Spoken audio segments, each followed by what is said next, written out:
Minute ल सुरु गर्नु। हुन्छ, सबैजनालाई नमस्ते तथा स्वागत गर्न चाहन्छु। म शारदा थापा, खाद्यको लागि कृषि अभियान तथा फरेस्ट एक्सन नेपालको तर्फबाट। हरेक वर्ष अक्टोबर 16 को दिन विश्वभरि नै खाद्य दिवस मनाइने प्रचलन रहेको छ र यस वर्ष हामीले 40औं विश्व खाद्य दिवस मनाउँदैछौँ। यसै सन्दर्भमा नेपाल सरकार सँगसँगै अन्य सङ्घ संस्थाहरूसँगको सहकार्यमा खाद्यको लागि कृषि अभियानले सप्ताहव्यापी अक्टोबर 11 देखि अक्टोबर 16 सम्म विभिन्न थिमहरूमा भर्चुअल छलफल कार्यक्रम आयोजना गरेको छ र आज हामी दोस्रो दिनमा रहेका छौँ। यो दोस्रो दिनको पहिलो सत्र रहेको छ जसमा हामी कोभिड-19 खाना र खेतीपाती विषयमा छलफल गर्न गइरहेका छौँ। हाम्रो कार्यक्रमको मोडालिटीको बारेमा भन्नुपर्दा हामीसँग दुईवटा प्रस्तुतिहरू थिए, तर केही प्राविधिक कारणले गर्दाखेरि हामीले एउटा प्रस्तुति राख्न असमर्थ भएका छौँ। त्यसकारण हामीसँग एउटा प्रस्तुति हुनेछ र प्रस्तुति पश्चात हाम्रो टिप्पणीकर्ताहरूले त्यसमा टिप्पणी गर्नुहुनेछ र त्यस पश्चात हाम्रो सहभागीहरूको केही प्रश्न जिज्ञासा भए हामी त्यसमा छलफल गर्नेछौँ।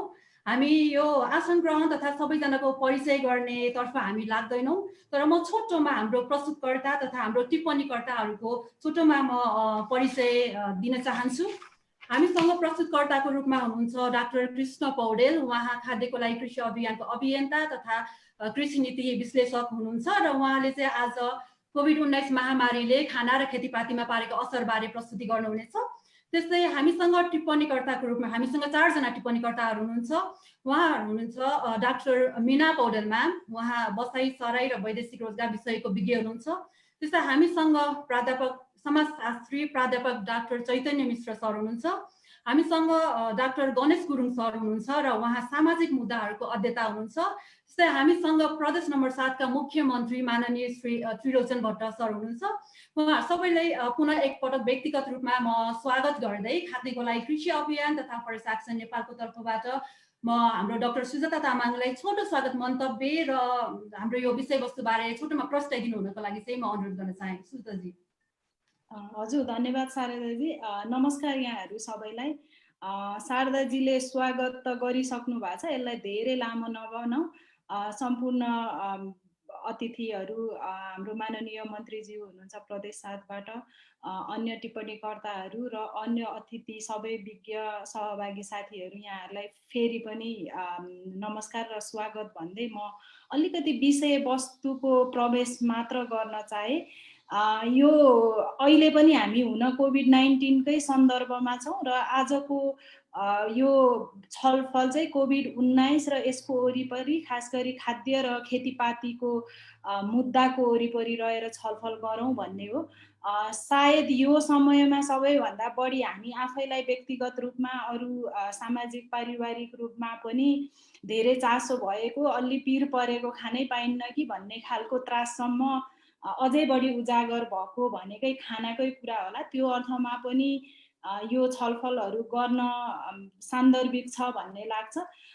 त्यही हिसाबले हामीले आजको छलफल को सुरुको प्रस्तुति चाहिँ हामी एउटा हाम्रो समूह यो खाद्यको लागि कृषि अभियानमा संलग्न हामी 4-5 जना साथीहरूले गरेको एउटा अध्ययन थियो। त्यसको आधारमा कृष्ण पौडेल सरले प्रस्तुति गर्नुहुनेछ।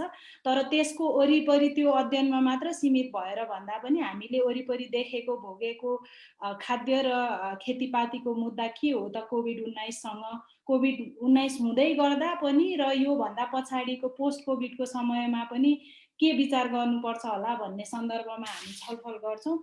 यो पुस्तिका अनलाइन पनि छ, हामीले धेरैसँग सेयर पनि गरेको छौँ। अर्को चाहिँ अघि मैले झोलाको कुरा गर्दै थिएँ, हामी यहाँ संलग्न सबैलाई एउटा झोला वितरण गर्दैछौँ। त्यसमा चाहिँ यो पुस्तक सहित छ, त्यो हुँदाखेरि हार्ड कपी नै पनि पाइन्छ भन्ने आश गरौँ। अर्को त यो सफ्ट कपी पनि अभाइलेबल हुन्छ, हामी फेरि पनि पुर्याउने प्रयास पनि गरौँला।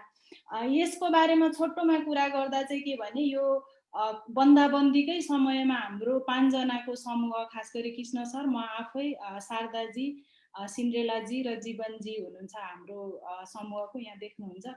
यो बन्दाबन्दीको समयमा यो कम्प्लिटली डेस्क रिभ्यूको आधारमा गरिएको अध्ययन हो। हामीले मिडियामा आएको समाचारहरू, विभिन्न लेखहरू र केही अनलाइन छलफलहरू मार्फत यसलाई यो त्यो मार्फत आएको कुराहरूलाई हामीले समेट्ने प्रयास गरेका छौँ र यो कुराको वरिपरि चाहिँ हामीले के देख्यौँ के पायौँ भन्ने हिसाबले कृष्ण सरले प्रस्तुति गर्नुहुनेछ। तर अब यो विषयको वरिपरि काम गरिराख्नु भएको, अरू देखिराख्नु भएको, भोगिराख्नु भएको विज्ञ साथीहरू, सिनियर्सहरू हुनुहुन्छ यहाँ र हामीसँग टिप्पणीकर्ताहरू पनि हुनुहुन्छ। उहाँहरूको छलफल टिप्पणीहरूमाथि र अरू जिज्ञासाहरूमाथि पनि छलफल गर्दै यो सत्र अगाडि बढाउँ भन्न चाहन्छु। हस्, धन्यवाद। हुन्छ, धेरै धेरै धन्यवाद सुजाताजी। अब हामी सिधै हाम्रो प्रस्तुतितर्फ अगाडि बढ्छौँ। म प्रस्तुतिको लागि हाम्रो कृष्ण सरले अनुरोध गर्न चाहन्छु। सँगसँगै मैले के भन्न चाहेँ भने अब हाम्रो सरले प्रस्तुति गरिराख्दा अथवा हाम्रो टिप्पणीकर्ताहरूले आफ्नो विचारहरू राखिराख्दा यहाँहरूले कुनै त्यस्तो प्रश्न जिज्ञासा आउँछ भने यहाँहरूले चाहिँ च्याट बक्समा पनि यहाँहरूले आफ्नो प्रश्नहरू चाहिँ सोध्न सक्नुहुन्छ।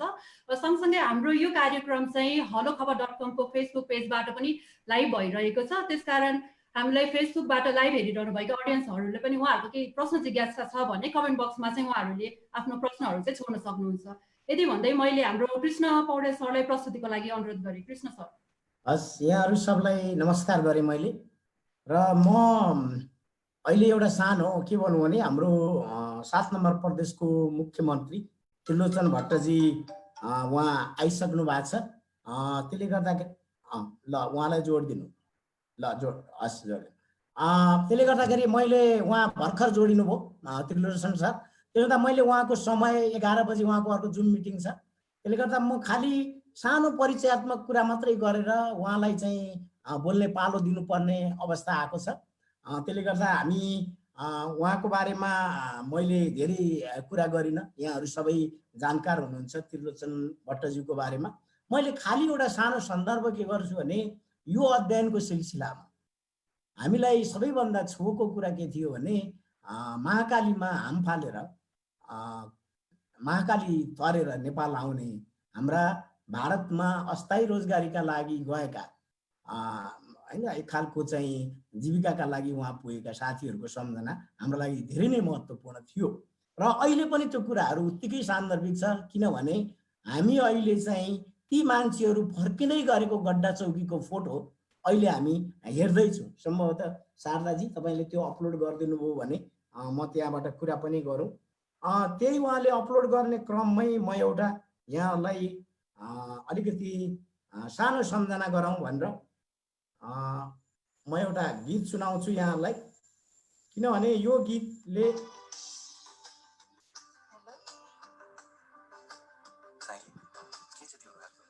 सुन्दै हुनुहुन्छ होला।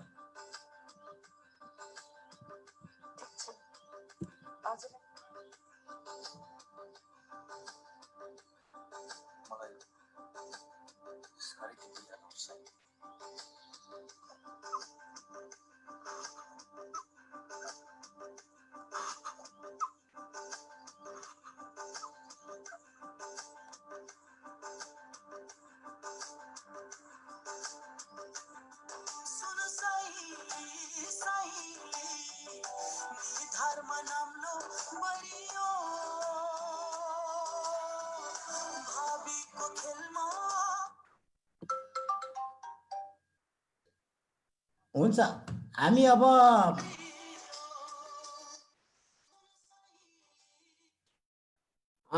हुन्छ अब हामी यो गीत यहाँहरूले धेरै पटक सुन्नु भएको छ।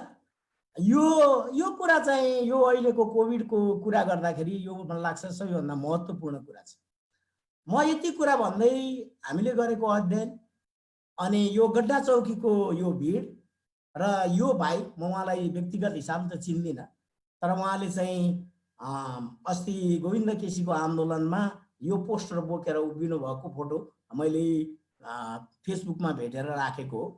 यो 3टा कुराले सायद हामीलाई समग्रतामा कोभिड अनि हाम्रो खाना र खेतीपातीलाई हेर्न सन्दर्भको रूपमा काम गर्छ होला भन्ने म अपेक्षा गर्छु। र म हाम्रो मुख्यमन्त्रीज्यूलाई मैले अहिले यति भन्दै उहाँको जति बेला समय हुन्छ उहाँले मलाई रोक्दाखेरि म एकदम तयार छु। हामी यहाँको कुरा सुन्छु 15 मिनेट र हामी त्यसपछि हाम्रो कुरा गर्न तयार छौँ, किनभने उहाँको 11 बजे अर्को मिटिङ सुरु भएको छ। त्यसले गर्दाखेरि यहाँले केही मिनट सुन्ने समय हुन्छ भने म मेरा कुरा भन्दै गर्छु, होइन भने यहाँका कुरा सुनेर म अगाडि बढ्छु।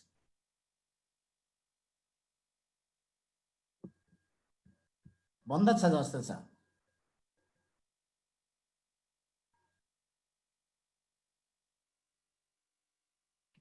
म्युट त छैन, सुनिएन। उहाँको के भएर सुनिए छैन?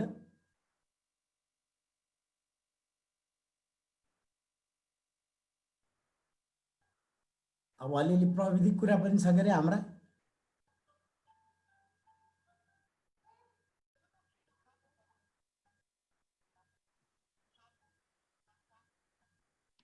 केन्जी के भयो? एकचोटि त्यो म्युट छ कि हेर्नु न, म्युट भएको हुनसक्छ मन्त्रीज्यू।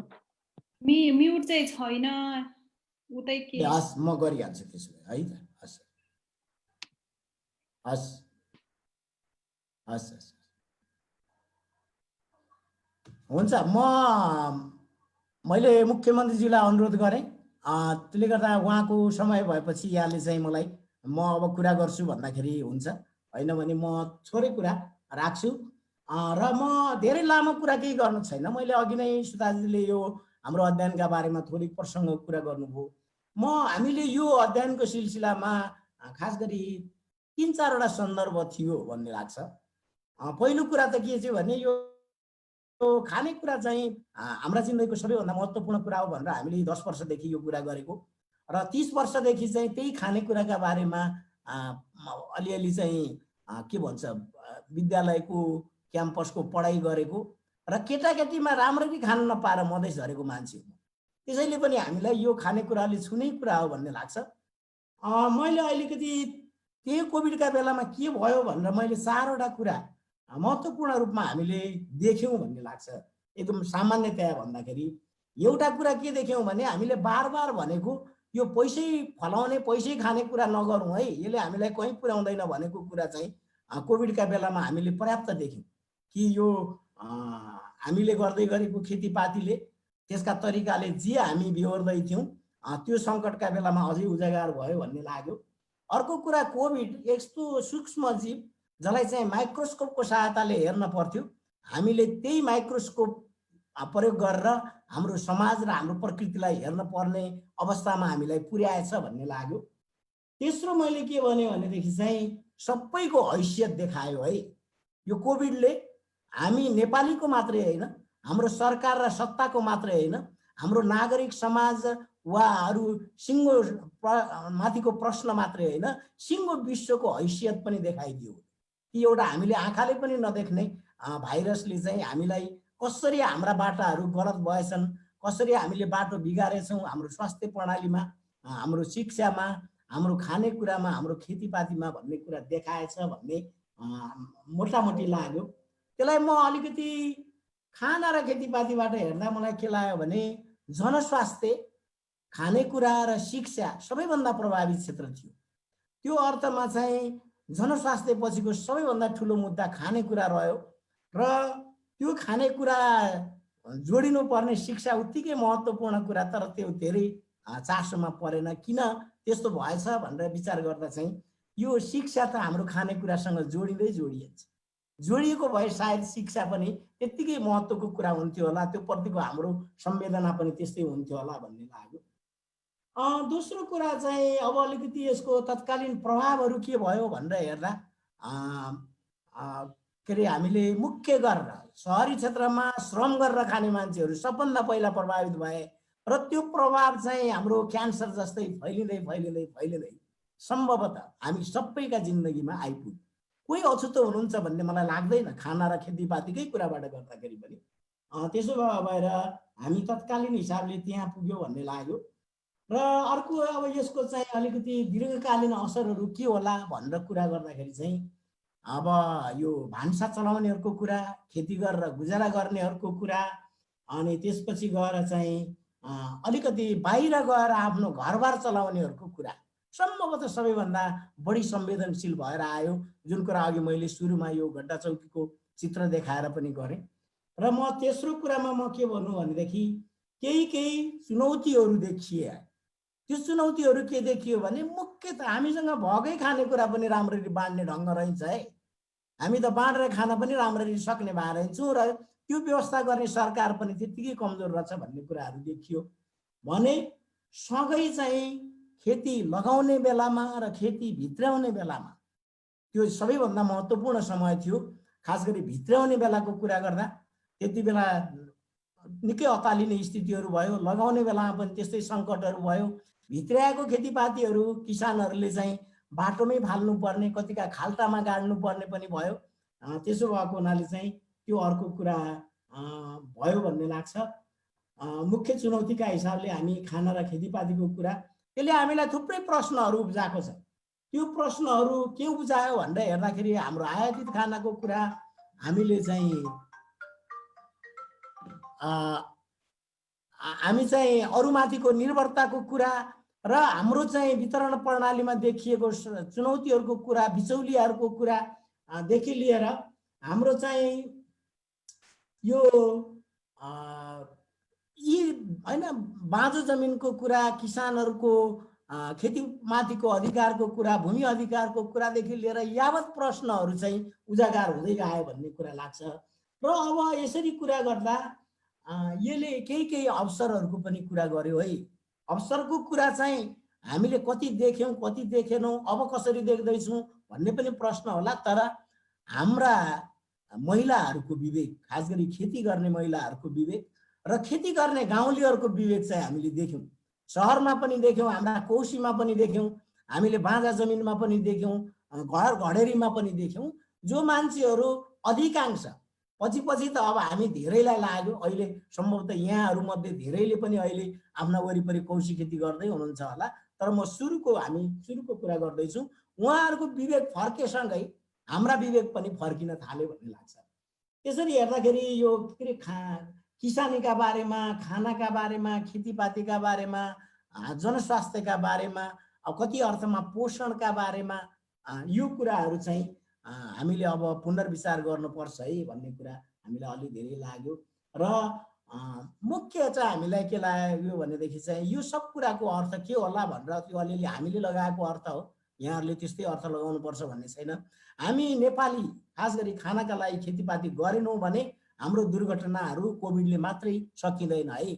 यो हामीले भूकम्पका बेला पनि देखा हो, नाकाबन्दीका बेला पनि देखा हो, अहिले पनि दोहोरियो र भोलि पनि दोहोरिन्छ। त्यसो हुँदाखेरि यो प्रश्न चाहिँ महत्त्वपूर्ण लाग्यो। र अर्को, हामी खालि सङ्घीयताको सरकारको मात्रै कुरा नगर्ने हो भने पनि सङ्घीयताको सरकारको कुरा, उसको जवाबदेही जिम्मेवारीको कुरालाई पनि गर्ने हो भने पनि हामी स्थानीय तहमा समाधानहरू खोज्ने, यसका उपायहरू खोज्ने कुरामा चाहिँ ध्यान दिनुपर्छ होला।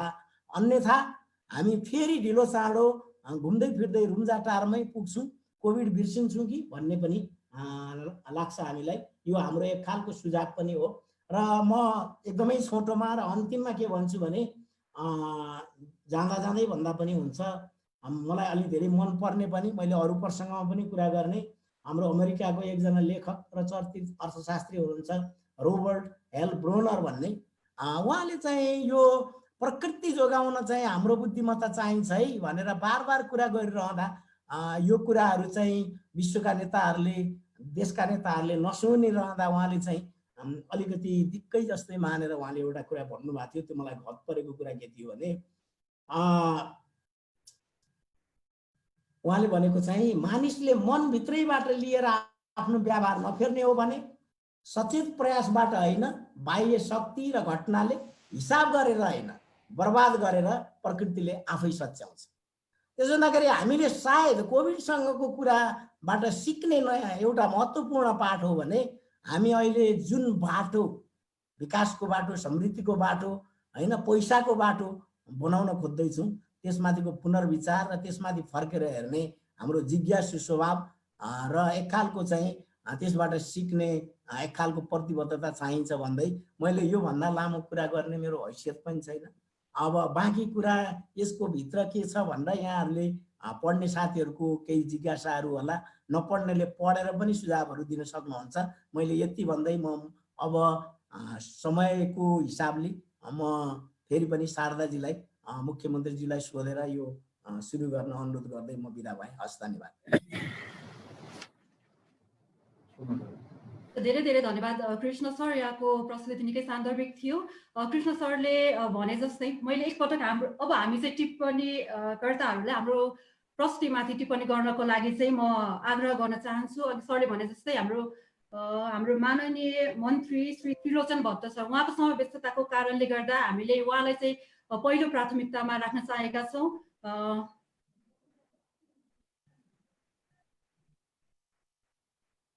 हजुर, आइसक्नु भएको छ। हजुर हेलो, सुनिया छ यहाँबाट? हजुर, सुनिया छ। सुनियो? हजुर हजुर, सुनिया छ। सुनिरहेको छ। यो कार्यक्रममा खास गरी म अलि ढिला जुडेँ। को हुनुहुन्छ कार्यक्रममा? विशिष्ट व्यक्तिहरू यसो परिचय पायो भने सजिलो हुन्थ्यो कि।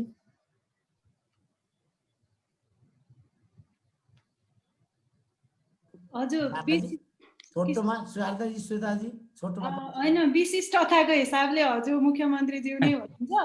अरू व्यक्तिहरू पनि त हुन्छन् त, विज्ञहरू। विज्ञमा हाम्रो चैतन्य मिश्र, प्रोफेसर चैतन्य मिश्र सर हुनुहुन्छ, डाक्टर गणेश गुरुङ हुनुहुन्छ, त्यसपछि डाक्टर मीना पौडेल हुनुहुन्छ टिप्पणीकर्ताको हिसाबले चाहिँ, साथै अरू सहभागी विभिन्न यो खास गरी खाना, खेतीपाती, खाद्य अधिकारको वरिपरि रहनुभएको विज्ञहरू हुनुहुन्छ। उहाँहरूको चाहिँ म व्यक्तिगत नाममा गइनँ, त्यति नै हो सर। ठिक छ, के मैले सुरु गरौँ त? हजुर, सुरु गरौँ सर।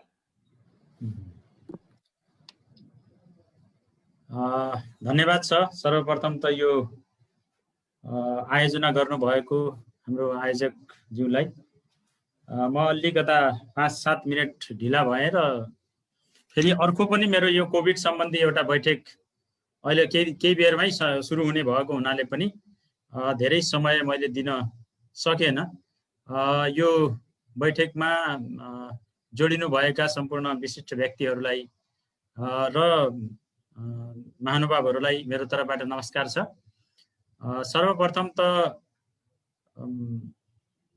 यो कार्यक्रमको मैले पनि कार्यपत्र खास गरी यो जो दिनुभएको छ, यो अलि कामको व्यस्तताको कारणले हिजो मात्रै प्राप्त गरेँ। मैले पनि त्यति धेरै अध्ययन गर्न सकेको छैन। मैले फेरि पनि अध्ययन गरेर नै थप सुझावहरू के हुन सक्छन् र कसरी जाँदा राम्रो हुन्छ भन्ने कुरा तपाईँहरूले जे दिनुभएको छ त्यो विषयमा पनि हामी सोच्ने नै छौँ। सर्वप्रथम त अहिले पछिल्लो चरणमा मेरो आवाज सुनिया छ? हजुर, ठिक छ सर, ठिक छ। सर्वप्रथम त यो पछिल्लो चरणको जुन 5-6 महिनादेखि हामीले कोभिडको कारणले जुन समस्या भोग्नु परिरहेको छ, विश्वव्यापी रूपबाट पनि छ र नेपालमा पनि यसको समस्या बढ्दै गइरहेको अहिलेको स्थिति छ।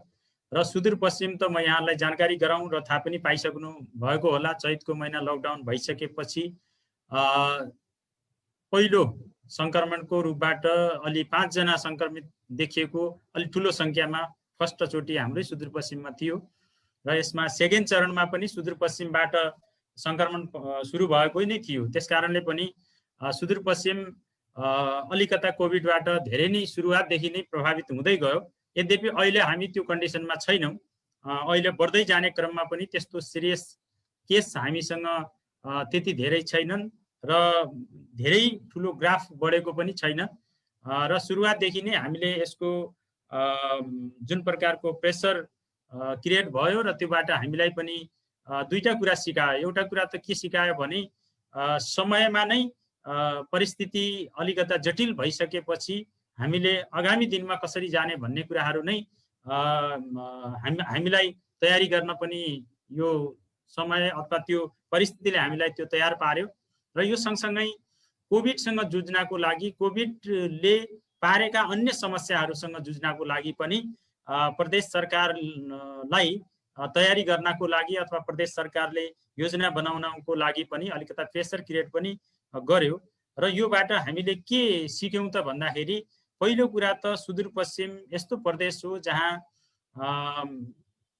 अन्यत्र देशभन्दा सबभन्दा धेरै भारततिर जाने हाम्रा युवाहरू अथवा बेरोजगारहरू भारतमा नै जाने स्थिति हो। अरू प्रदेशको अथवा नेपालको अरू भागमा अन्य देशहरूमा पनि जाने छ, तर सुदूरपश्चिममा अधिकांश भारततिर नै जाने परिस्थिति हो र त्यो आधारमा धेरै मान्छेहरू चैतको लकडाउन पछि नेपाल फर्कन चाहेका थिए र अघि पनि कुरा आयो कर्णालीमा हाम फाल्ने कुराहरू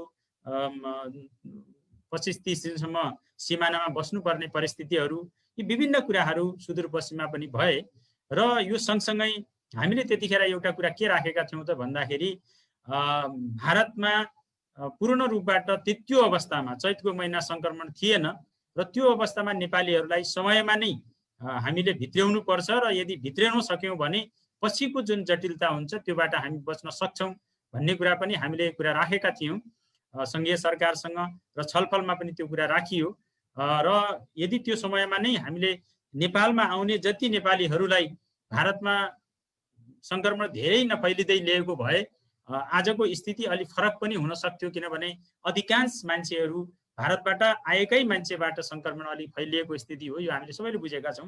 यद्यपि त्यो हुन सकेन, तैपनि अहिले जो परिस्थितिमा हामी अगाडि बढिरहेका छौँ, सुदूरपश्चिम प्रदेशले अधिकांश युवाहरू, बेरोजगार युवाहरू जो भारतमा थिए तिनीहरूलाई भित्र्याउने कुरा, तिनीहरूको व्यवस्थापन गर्ने कुरा, क्वारेन्टाइनदेखि लिएर आइसोलेसन र सङ्क्रमणबाट बचाउनको लागि र सङ्क्रमण भइहाल्यो भने उपचारको लागि धेरै कार्यक्रमहरू पनि अगाडि सार्यो। अहिले सुदूरपश्चिम त्यो अवस्थामा छैन जुन अवस्थामा अरू देशको अरू भागहरू देखिएका छन्। हामीसँग ल्याबहरू हामीले लगभग 5-7वटा ल्याब तयार गरिसकेका छौँ, उपचारको व्यवस्थापन पनि त्यो अनुसार छ, त्यति जटिल केसहरू पनि देखिएको स्थिति छैन। तैपनि केस छैन भन्ने कुरा धेरै बढेको स्थिति पनि छैन। यसमा पनि हामीले स्थानीय तह, खास गरी प्रदेश सरकार र सङ्घीय सरकार मिलेर नै कोभिडको लागि हामीले काम गऱ्यौँ र एउटा अहिले अलिकता सास लिन सक्ने परिस्थितिमा हामी छौँ। यद्यपि यतिले मात्र पुग्दैन, धेरै चिजहरू अझ पनि बढिरहेको छ, जटिलता बढ्न सक्छ, त्यसको लागि पनि प्रदेश सरकार तयार छ। र एउटा कुरा त यो रह्यो। यो सँगसँगै फेरि अब बेरोजगारीलाई कसरी अन्त्य गर्ने एउटा फोटो पनि देखाउनु भयो।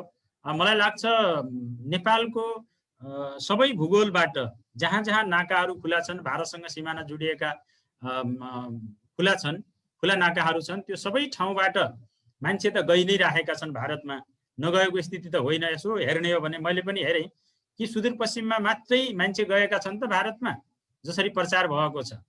यसका पछाडिका दुईटा कारणहरू छन्। एउटा कुरा त सुदूरपश्चिम प्रदेश सरकारलाई पटक पटक रोजगारीको सृजना गर्नको लागि एउटा अलिकता सचेत पार्ने, अलिकता होइन, यहाँ बेरोजगार धेरै छन्, त्यसमा सरकारले अगाडि बढ्नुपर्छ भनेर झकझक्याउने कुरा त एउटा हो, एउटा कारण त्यो छ। अर्को कारण के छ भने अलिकता यसका पछाडिको अर्को कारण के पनि छ भने देशको अरू भागबाट पनि मान्छे गइरहेका छन्, चर्चाको विषय कम बन्ने। तर सुदूरपश्चिमबाट हिजो आउँदाखेरिका फोटोहरू पनि जोडेर अहिले जुन प्रकारको परिस्थिति देखाउन खोजिएको छ, यो त्यति भनौँ न अलिकता दृष्टिकोण अलिकता कस्तो हो भन्नेमा मलाई पनि लागिरहेको छ। यद्यपि हामीले हाम्रा युवाहरूलाई अथवा बेरोजगारहरूलाई आफ्नै देशमा रोजगारी सिर्जना गर्ने कुरा, आफ्नै प्रदेशमा सिर्जना गर्ने कुरा, अरू देशमा जान नपरोस् त्यसको लागि सरकारहरूले काम गर्ने कुरा, यो महत्त्वपूर्ण कुरा हो। र यसको लागि फेरि हामी सबै सरकारहरू लागि पनि राखेको स्थिति हो। र कृषिको जहाँसम्म कुरा गर्नुहुन्छ, हाम्रो प्रदेश भनेको तीनटै भूगोलसँग बनेको प्रदेश छ। जस्तै हामीसँग 2टा जिल्ला तराईका छन्, पहाडका छन्, हिमालका छन्, र कृषि योग्य जमिन हामीसँग सबै भूगोलमा छ। र सबै सिजनका कृषिका कार्यक्रमहरू हामीले गर्न सक्ने स्थिति छ, चाहे त्यो खाद्यान्नको कुरा हुन्, चाहे तरकारीका कुरा हुन्, फलफुलका कुरा हुन्, यी सबै चिजहरू हामीले उत्पादन गर्न सक्ने परिस्थितिमा हामी छौँ।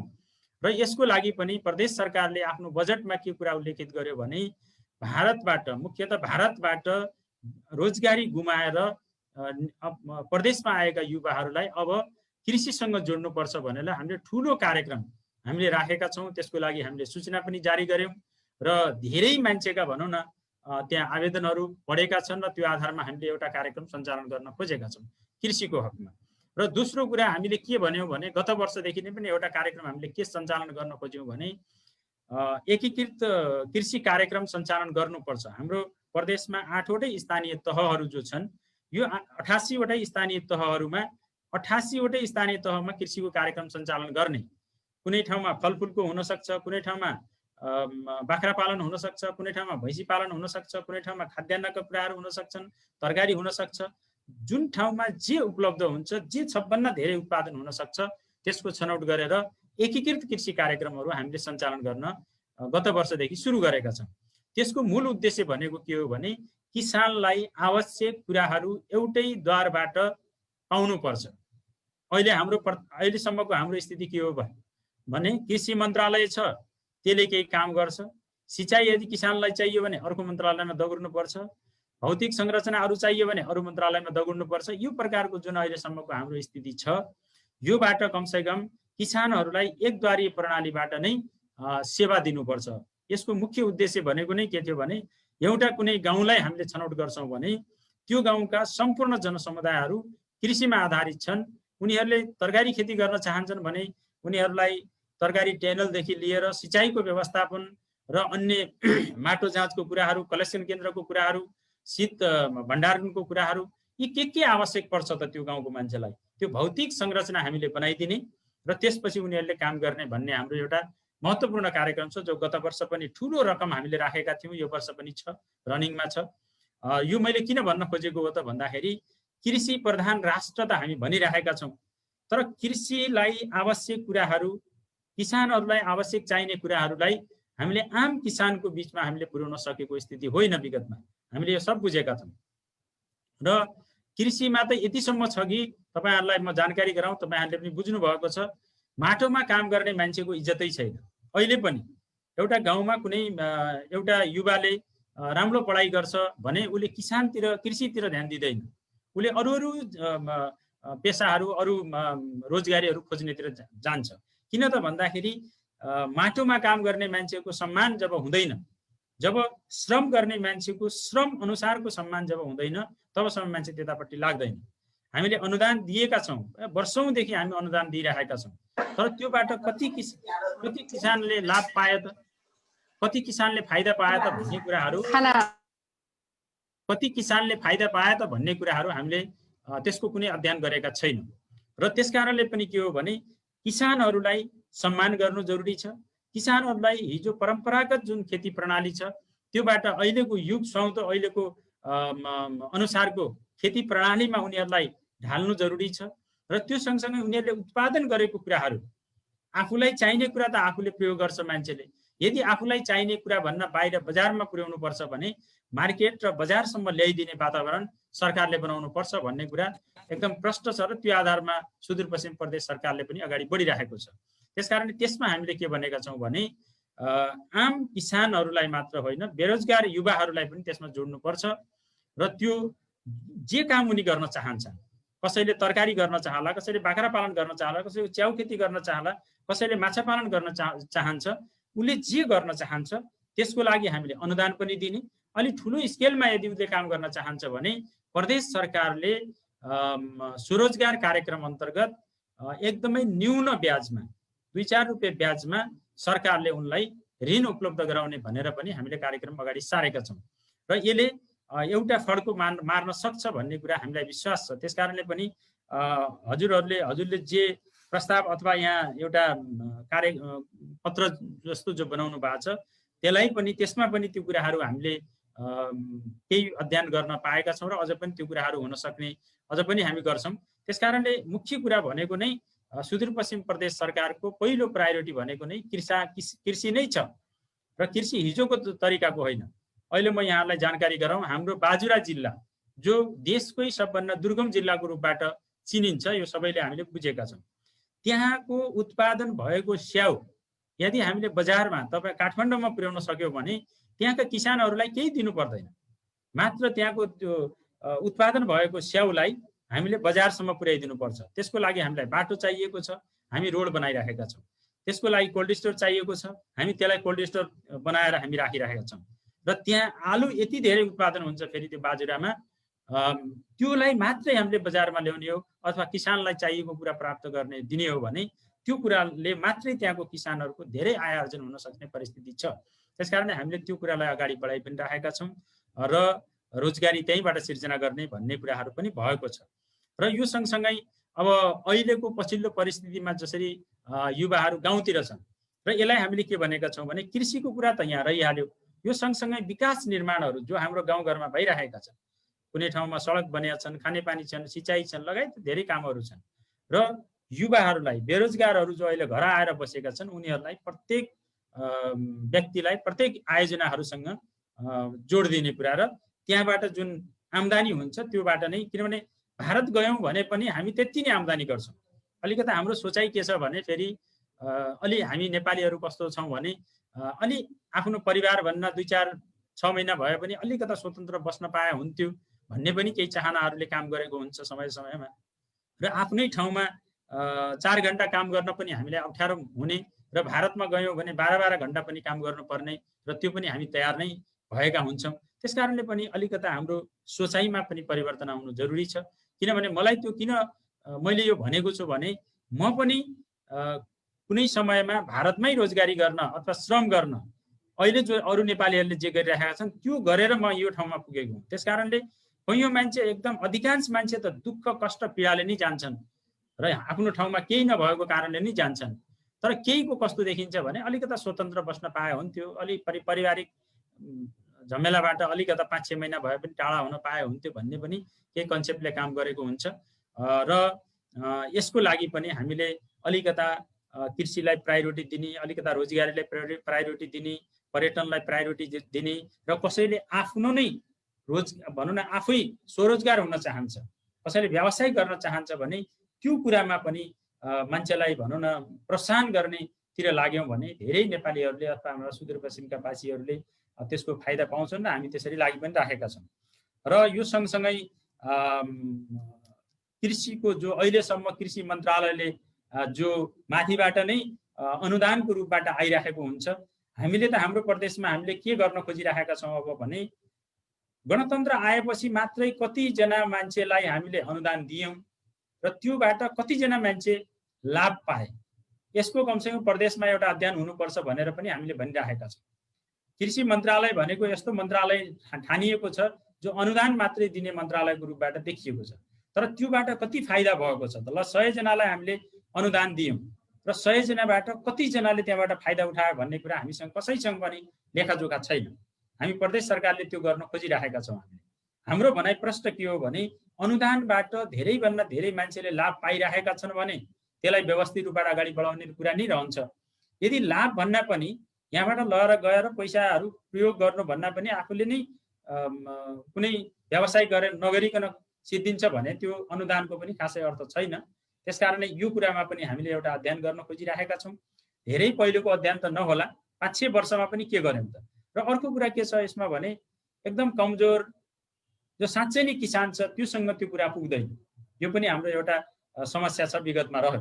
त्यसकारणले अहिले प्रदेश सरकारले एउटा सूचना जारी गर्यो, जो 1 महिना जति भयो। हामीले त्यो सूचना जारी हामीले किन गर्यौँ त भन्दाखेरि हाम्रो सुदूरपश्चिम प्रदेशमा कृषिमा कति मान्छे कृषिमा साँच्चै खेती गर्न चाहन्छन् त?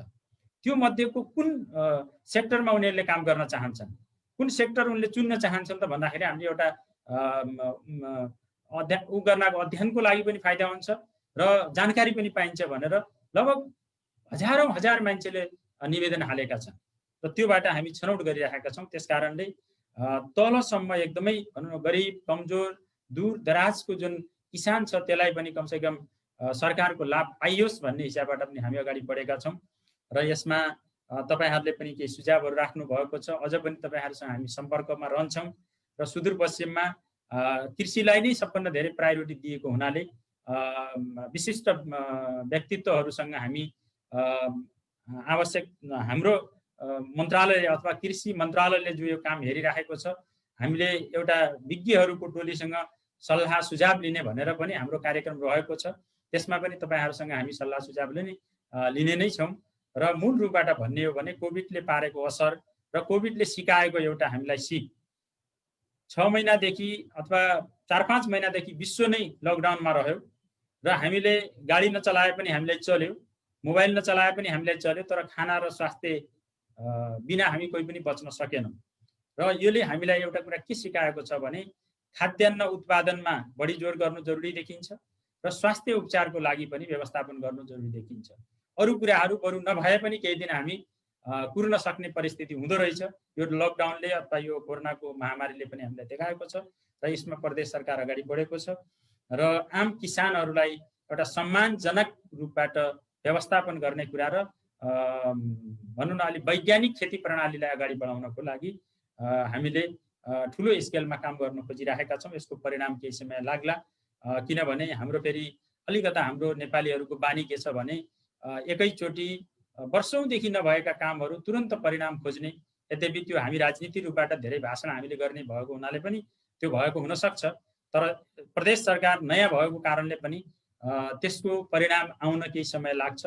तर हामीले कार्यक्रम अगाडि सारेका छौँ र तपाईँहरूको जो विज्ञहरू यसमा जुड्नु भएको छ उहाँहरूका पनि कुरा सुन्न पाएको भएपछि अझ थप मलाई पनि त्यसको लाभ नै हुन्थ्यो, तर आज विशिष्ट कामले त्यो हुन नसक्ने भयो र हामीले आवश्यकता अनुसार हाम्रो सम्बन्धित मन्त्रालय पनि यो कार्यक्रम केही महिनाभित्र गर्ने कार्यक्रम पनि रहेको हुनाले आवश्यकता अनुसार तपाईँहरूसँग हामी फेरि सुझाव पनि लिन्छौँ र समग्र कृषिको कुरा नेपालमा पनि समग्र कृषिलाई नै अगाडि बढाउनु पर्ने र सुदूरपश्चिम प्रदेश सरकारको त पहिलो प्रायोरिटी नै कृषि भएको हुनाले यसमा हामी काम गरिरहेका छौँ। अहिले मैले यति कुरा राख्दै फेरि एकचोटि हाम्रो आयोजकलाई धन्यवाद दिँदै यो कार्यक्रमबाट बिदा हुन चाहन्छु। धन्यवाद। हजुर, धेरै धेरै धन्यवाद हाम्रो माननीय मुख्यमन्त्रीज्यू। यहाँको समय व्यस्तताको बावजुद पनि हामीले समय दिनुभएकोमा र यहाँको विचार वक्तव्यको लागि। हामी टिप्पणीकर्ताहरूको टिप्पणी लिने क्रममा नै छौँ। अब म हाम्रो दोस्रो टिप्पणीकर्ता डाक्टर मीना पौडेल म्यामलाई चाहिँ आफ्नो विचारहरू राखिदिनको लागि चाहिँ म आग्रह गर्न चाहन्छु। मीना पौडेल म्याम, उहाँ बसाइ सराई र वैदेशिक रोजगार विषयको विज्ञ हुनुहुन्छ।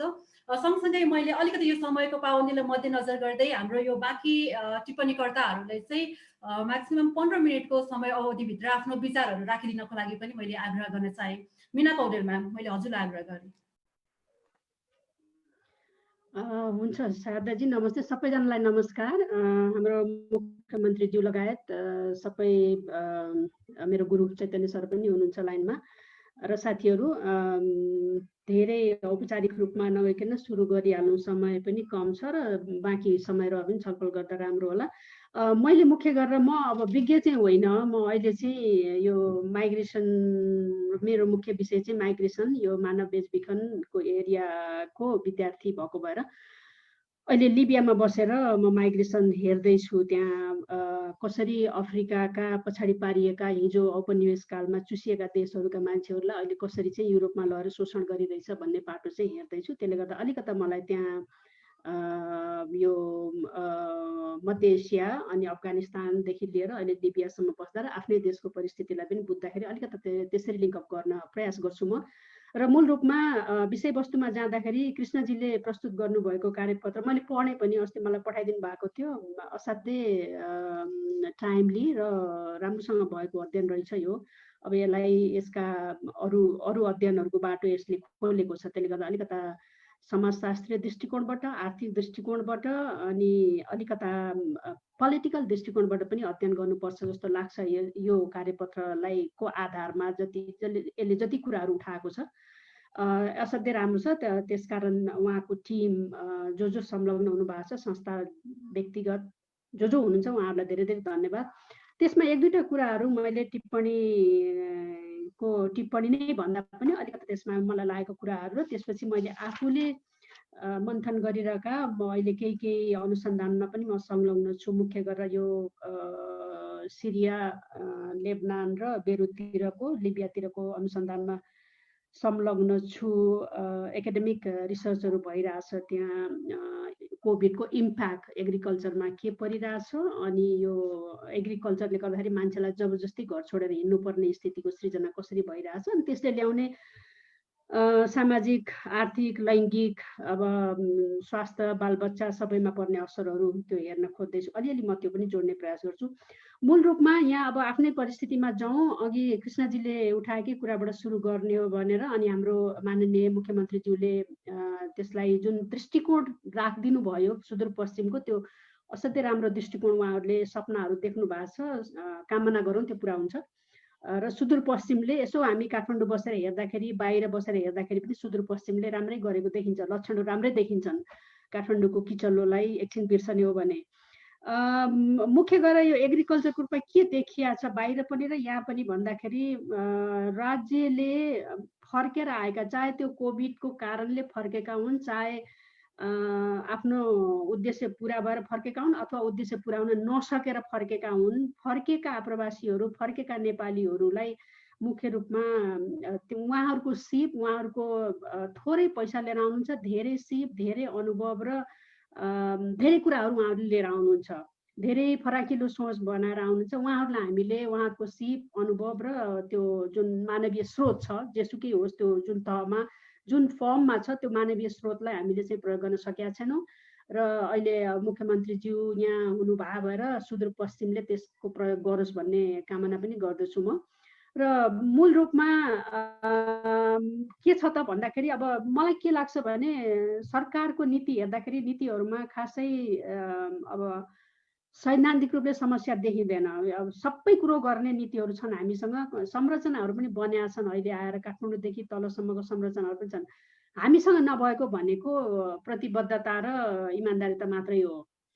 त्यो प्रतिबद्धता र इमान्दारितालाई हामीले राम्रोसँग प्रयोग गर्न सक्यौँ र हामी अलिकता बढी पोलिटिसियनहरू र अलिकता यो ब्युरोक्रेसी अलिकता इमान्दार भइदियो भने मूल रूपमा यो चाहे आन्तरिक आप्रवासनबाट सिकेका कुरा हुन् अथवा बाह्य आप्रवासनबाट सिकेका कुराहरू हुन्, हामीले एग्रिकल्चरलाई हामीले यति राम्रोसँग हामी अगाडि बढाउन सक्छौँ कि त्यो हामीलाई हरेक कुरामा हामी करिब हामी आफैमा परनिर्भर नहुने आत्मनिर्भर हुने स्थिति छ। चाहे त्यो प्रोडक्सनका कुराहरूलाई लिउँ, चाहे प्रोसेसिङका कुराहरूलाई लिउँ, चाहे मार्केटिङका कुराहरूलाई लिउँ, चाहे अथवा नयाँ नयाँ किसिमका नेपालमा उत्पादन नभएका, अहिलेसम्म नगरिएका, त्यसको प्रयासहरू नभएका कुराहरूलाई प्रयासमा ल्याउने कुराहरू त्यो गर्न सकिन्छ जस्तो लाग्छ। अर्को भनेको मलाई अलिकता यसमा जोड्न मन लागेको के भन्दाखेरि अब कोभिडको उसमा जाने हो भने आयोजक साथीलाई म के पनि अनुरोध गर्छु भने आजको अब कृष्णजीले त्यो धनगढीको कुरा ल्याउनु भयो, त्यो खोला तरेको कुराहरू, त्यसपछि अब अहिले फर्किनेको अब फेरि फर्केर हामी अब विदेश जान्नु भनेर आएको तर अब 2 महिना नहुँदै फर्किनुपर्ने बाध्यतात्मक स्थिति भएको फोटो राख्नु हो। आजको नयाँ पत्रिकामा हेर्नुभयो भने तातो सडक पेटीमा कोरोना सङ्क्रमित भनेर 32 पुतलीको एउटा फोटो छ। 65 वर्षका हाम्रो 12 निजगढका एकजना व्यक्तिको फोटो छ। त्यसले के देखाउँछ भन्दाखेरि त्यो हामी त्यो धनगढीका सिमानाहरूमा, सुदूरपश्चिमका सिमाना अथवा मुख्यमन्त्रीज्यूले भन्नुभयो जस्ता विभिन्न सिमानाहरूमा हामी लाइन लागेको मान्छे मात्रै हेरेर हुँदैन, भित्रै पनि समस्याहरू छन्। काठमाडौँबाट बाहिरबाट आएका, त्यसपछि अब गाउँबाट सहर पसेका, सहरमा रोजगारीका सम्भावनाहरू हुन्छन् भनेर पसेकाहरूको स्थिति हेर्ने हो भने अहिले सडकमा हामी त्यो देख्छौँ। मैले खालि उदाहरण मात्रै दिन खोजेको, किनभने उहाँले त्यो भ्यू टावरको फोटो र अनि सिमानाको फोटो राखेको भएर आजको 32 पुतलीको फोटो पनि हेरौँ भनेर खालि यहाँहरूलाई झकझकाउन मात्रै खोजेको। अब यो सिधै उसमा जाँदाखेरि के देखिन्छ भन्दाखेरि मैले चाहिँ अब यो विभिन्न ठाउँको अनुसन्धानमा संलग्न भएको र त्यसलाई चाहिँ अलिकता नेपालको परिवेशमा रिफ्लेक्ट गर्दाखेरि के देखिन्छ भन्दाखेरि 3-4वटा समस्याहरू म अगाडि देख्छु। कृष्णजीले भनेका कुरामा यसो थप्ने हो भने एउटा त अब कोभिडले गर्दाखेरि अब कुनै व्यवसाय फस्टाउँछ। अब 6 महिना अब फस्टाउन सुरु भइसक्यो कोभिड। अब हामीले यहाँ केस पत्ता लागेको 7-8 महिना भित्रैमा अब मान्छेहरू 100औं लाखौं मान्छे आए। अब अहिले हजारौंको रूपमा जाँदैछन्, त्यो जाने क्रम बढ्छ। त्यसले गर्दा यो माइग्रेसनको प्याटर्न हेर्ने हो भने कोभिडले माइग्रेसनको प्याटर्नलाई फर्किने भन्दा अब अहिले फर्किने त तत्काल अब एकदमै भयावह स्थिति भएर एक किसिमको भ्रम, एक किसिमको त्रास, एक किसिमको वास्तविकता विभिन्न कारणले गर्दाखेरि मान्छेहरूको फर्किने ओहिरो लाइन लाग्यो। तर सरकारको अब लापरवाहीले गर्दाखेरि मान्छेहरू फर्किन नसकेर कति उतै पनि मरिरहेछन्। अब त्यो छुट्टै पाटो छ। तर के त भन्दाखेरि अब कुनै व्यवसाय फस्टाउँछ, अब आगामी 6 महिना, 1 वर्ष, 2 वर्ष, 3 वर्ष, 4 वर्षमा कुनै व्यवसाय फस्टाउँछ भने माइग्रेसनको व्यवसाय झन् फस्टाउँछ। किनभने नेपालको स्थिति हेर्दाखेरि यो समाजमा, यो ठाउँमा बसेर हिजो जुन रोजीरोटी जोड्ने सम्भावना थियो ती सम्भावनाहरू श्रिङ्क भएर गइरहेछन्, श्रिङ्क हुन्छन्। किनभने फर्किने पनि छन्, अब कतिपय नजालान्, तर यहाँ सम्भावना देखिने अथवा केही गरिहाल्ने यहाँ चाहिँ अब त्यो कम्तीमा पनि अहिलेसम्मको स्थिति हेर्दा त्यो सङ्केत देखिँदैन। त्यसले गर्दाखेरि फर्किनेको ओहिरो लागिसक्यो, त्यो बढ्छ। र अर्को म के देख्छु भने अबको यो आप्रवासीहरू यहाँ सम्भावना नभएर यहाँको रोजीरोटीको सम्भावनाहरू साँग्रो हुँदै गइसकेपछि अबको चाप भनेको भारतमा पर्छ।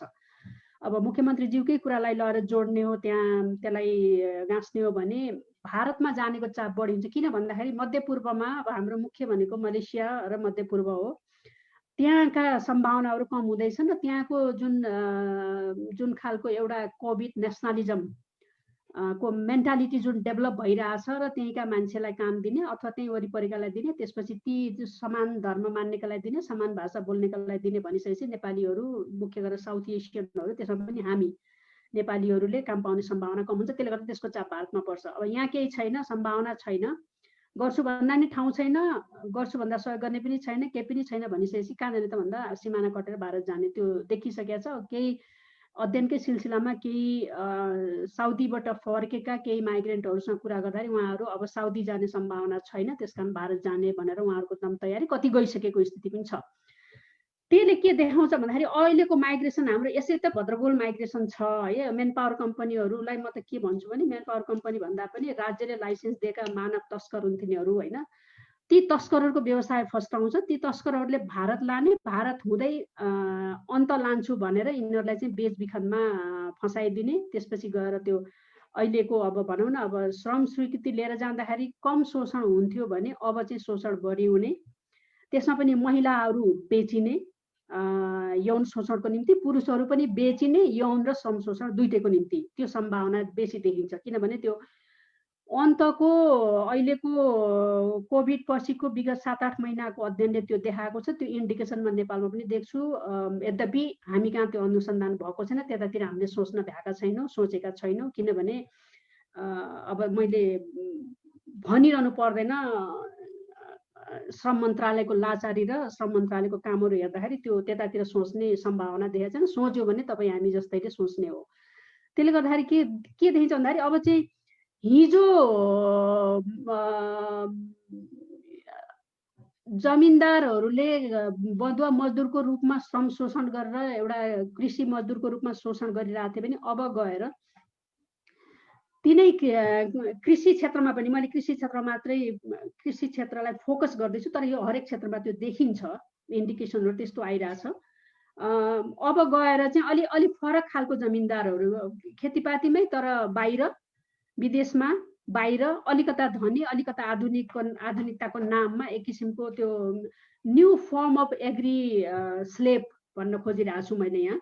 त्यो खालको सम्भावना देखिन्छ। त्यो आजै नदेखेला, 6 महिनामा नदेखेला, 1 वर्षमा नदेखेला, तर यो ट्रेन्ड चाहिँ अब हामी त्यो ट्रेन्डमा गइरहेछौँ जस्तो लाग्छ। यदि हामीले हाम्रा कृषि नीतिहरू, हाम्रा कार्यक्रमहरू, जुन कुरा हाम्रो मुख्यमन्त्रीज्यूले पनि इन्डिकेट गर्नुभयो, अहिलेको कृषि मन्त्रालयले पनि जुन गर्न खोजिरहेछ, ती कुराहरूलाई हामीले इमान्दार भएर व्यवहारमा लागू गर्न सकेनौँ भने र अहिलेकै लथालिङ्ग स्थितिमा हामी जाने हो भने यो लथालिङ्ग स्थिति भोलि झन् बढी लथालिङ्ग हुन्छ। किनभने यो कोरोना अब भोलि नै यो समाप्त हुनेवाला छैन र यो भयावह स्थिति जुन छ अहिले, जुन खालको नैराश्यता, जुन खालको छटपटी, जुन खालको अभाव, जुन खालको जुन भद्रगोल स्थिति छ त्यो बढ्दो क्रममा छ, त्यो बढ्छ पनि।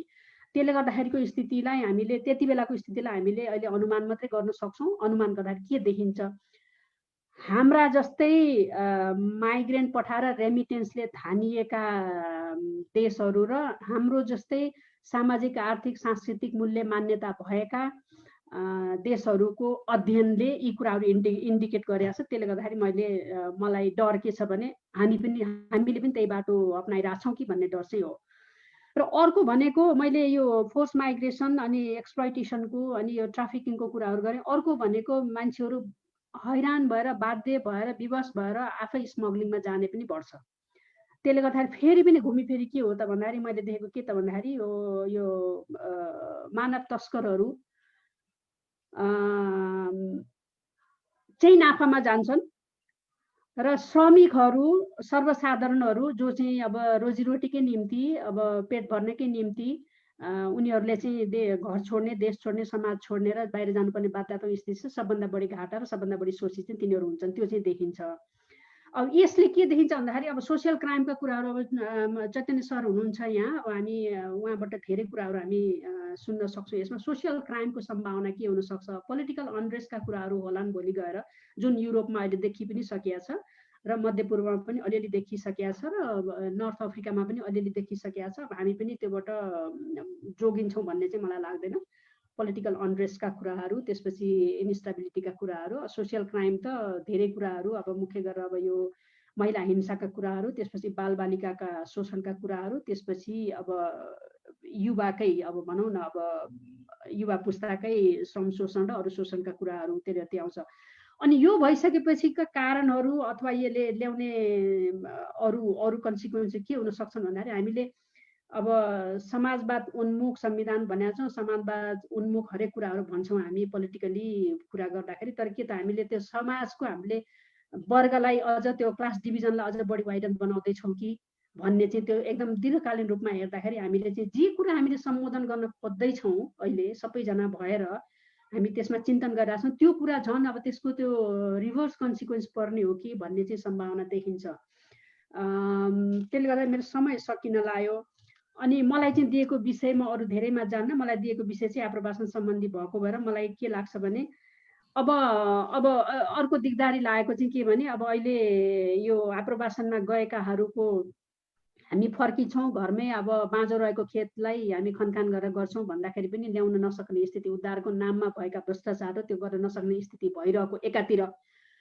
अर्कोतिर के त भन्दाखेरि अब यो खाद्य सुरक्षाका कुराहरू अथवा यहाँ आफ्नै देशभित्र रोजीरोटी सृजना गर्ने सम्भावनाहरूलाई खोज्ने कुराहरू भन्दा पनि अब कसरी हुन्छ छिटोभन्दा छिटो यो बर्डर खोल्ने, इन्टरनेसनल फ्लाइट खोल्ने भनेकै अब श्रम स्वीकृति दिएर आएका मान्छेलाई पनि जाऊ तिमीहरू, अनि बाँकी रहेका पनि हिजो नगएका पनि अब यहाँ सम्भावना छैन जाऊ भनेर चाहिँ, अनि रेमिटेन्स चाहियो भन्ने खालको जुन खालको मुख्य गरेर योजना आयोगका जिम्मेवार व्यक्तिबाट जुन खालको टोनहरू आइरहेछ, त्यो पनि एउटा डरलाग्दो के छ त भन्दाखेरि के हामी साँच्चै हिजो प्रधानमन्त्रीले अथवा जिम्मेवार व्यक्तिहरूले फर्केर आएकालाई हामी चाहिँ कृषिलाई औद्योगिकरण गर्ने अवसरको रूपमा लिन्छौँ, यहाँ चाहिँ हामी उहाँहरूको सिपलाई हामी लागू गर्छौँ, यहाँ हामी उत्पादन बढाउँछौँ, फर्केर आएकालाई चाहिँ भोकै मर्न दिँदैनौँ र नेपालको कृषि क्षेत्रलाई हामी उलटपालटै पार्छौँ भन्ने खालको जुन खालको उहाँहरूले प्रतिबद्धता जनाउनु भएको थियो सुरुमै मान्छेहरू फर्केर आउने बेलामा, के हामी त्यो त्यतातिर हामी जाँदैछौँ त भन्ने ठुलो प्रश्न चिन्ह चाहिँ खडा गरिदिएको छ। किनभने हामीले हिजो बोलेका कुराहरू बिर्सिसक्यौँ र बिर्सेर हामी के गर्दैछौँ भन्दाखेरि छिटो छिटो जाओ तिमीहरू, अब चाहे हिँडेर जाओ, चाहे गुडेर जाओ, चाहे उडेर जाओ, छिटो गरेर रेमिटेन्स ल्याउनु पर्यो, किनभने हाम्रो यो वृद्धि दर चाहिँ यति बनाउनु पर्छ भनेर हामी टार्गेट दिन थालिसक्यौँ। भनेपछि चाहिँ यो आप्रवासीलाई, यो युवा पुस्तालाई यो यो यो यो भार किन भन्ने चाहिँ हो। यदि हामी साँच्चै नै हामीले हामी कहाँ भएको माटो, हामी कहाँ भएको जमिन र पानीलाई हामीले प्रयोग गर्ने हो र यहाँ चाहिँ हामीले उत्पादन बढाउने, आत्मनिर्भर पनि हुने, रोजगारी सृजना पनि गर्ने र साथसाथै अब स्वास्थ्यको हिसाबले पौष्टिक आहार पनि खाने, कृष्णजीले भन्नुभएकै कुरालाई गर्ने हो भने त्यो कुराहरूलाई जोड्ने हो भने हामी त्यता छौँ त, हामी त्यो लाइनमा गएको छौँ त भन्ने चाहिँ यो विरोधाभास चाहिँ देखिन्छ। त्यसले गर्दाखेरि मलाई चाहिँ डर के छ भने आप्रवासनको दृष्टिकोणबाट हेर्दाखेरि हामीले यो फोर्स माइग्रेसनलाई बढावा दिने, त्यसपछि एक्सप्लोइटेसनलाई अन्डरमाइन गर्ने, त्यसपछि यो अरू किसिमका सोसियल क्राइमहरूलाई चाहिँ हामीले चाहिँ एलाउ गर्नेतिर हामी गइरहेछौँ कि भन्ने डर चाहिँ छ। न कि खाद्य सुरक्षाका कुरा अथवा त्यो खालको चिन्तन मननमा हामीले समय त्यतातिर हामीले प्राथमिकता दिएको छैनौँ भन्ने डर चाहिँ छ। मैले अहिलेलाई रोकेँ, त्यसपछि केही प्रश्नहरू आयो भने त्यसमा हामी छलफल गरौँ। हस्, धन्यवाद मलाई मौका दिनुभएकोमा। धेरै धेरै धन्यवाद मिना पौडेल म्याम। एकैछिन अगाडि हामीसँग दुईजना विशिष्ट व्यक्तित्वहरू, वरिष्ठ शिक्षाविद केदार भक्तमाथिमा सर अनि हाम्रो माननीय विमला राई पौडेल म्याम जोडिनु भएको छ। हामीसँग जोडिनु भएकोमा उहाँहरूप्रति धेरै धेरै आभार प्रकट गर्न चाहन्छु। यति भन्दै मैले हाम्रो टिप्पणी लिने क्रममा हाम्रो दोस्रो टिप्पणीकर्ता हाम्रो प्राध्यापक डाक्टर चैतन्य मिश्र सरलाई अनुरोध गर्न चाहे। चैतन्य मिश्र सर।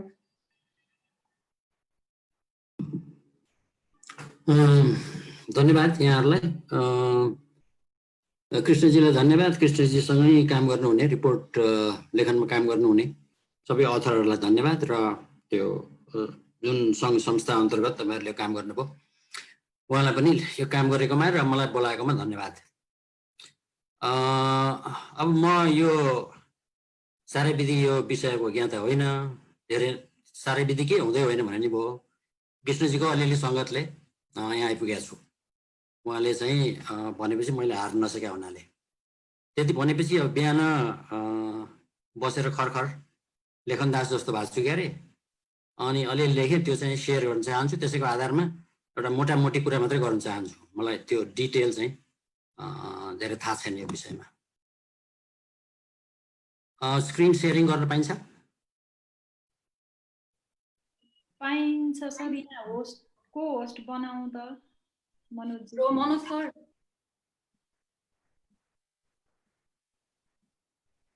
त्यति गरुन्जेल एकछिन है, अघि मिनाजी एक मिनट है। मलाई पढाएको भन्नुभयो, मलाई पढाउने गुरु हुनुहुन्छ यहाँ प्रोफेसर केदार माथेमा, उहाँलाई पनि आइपुग्नु सर भयो चैतन्य सर भयो।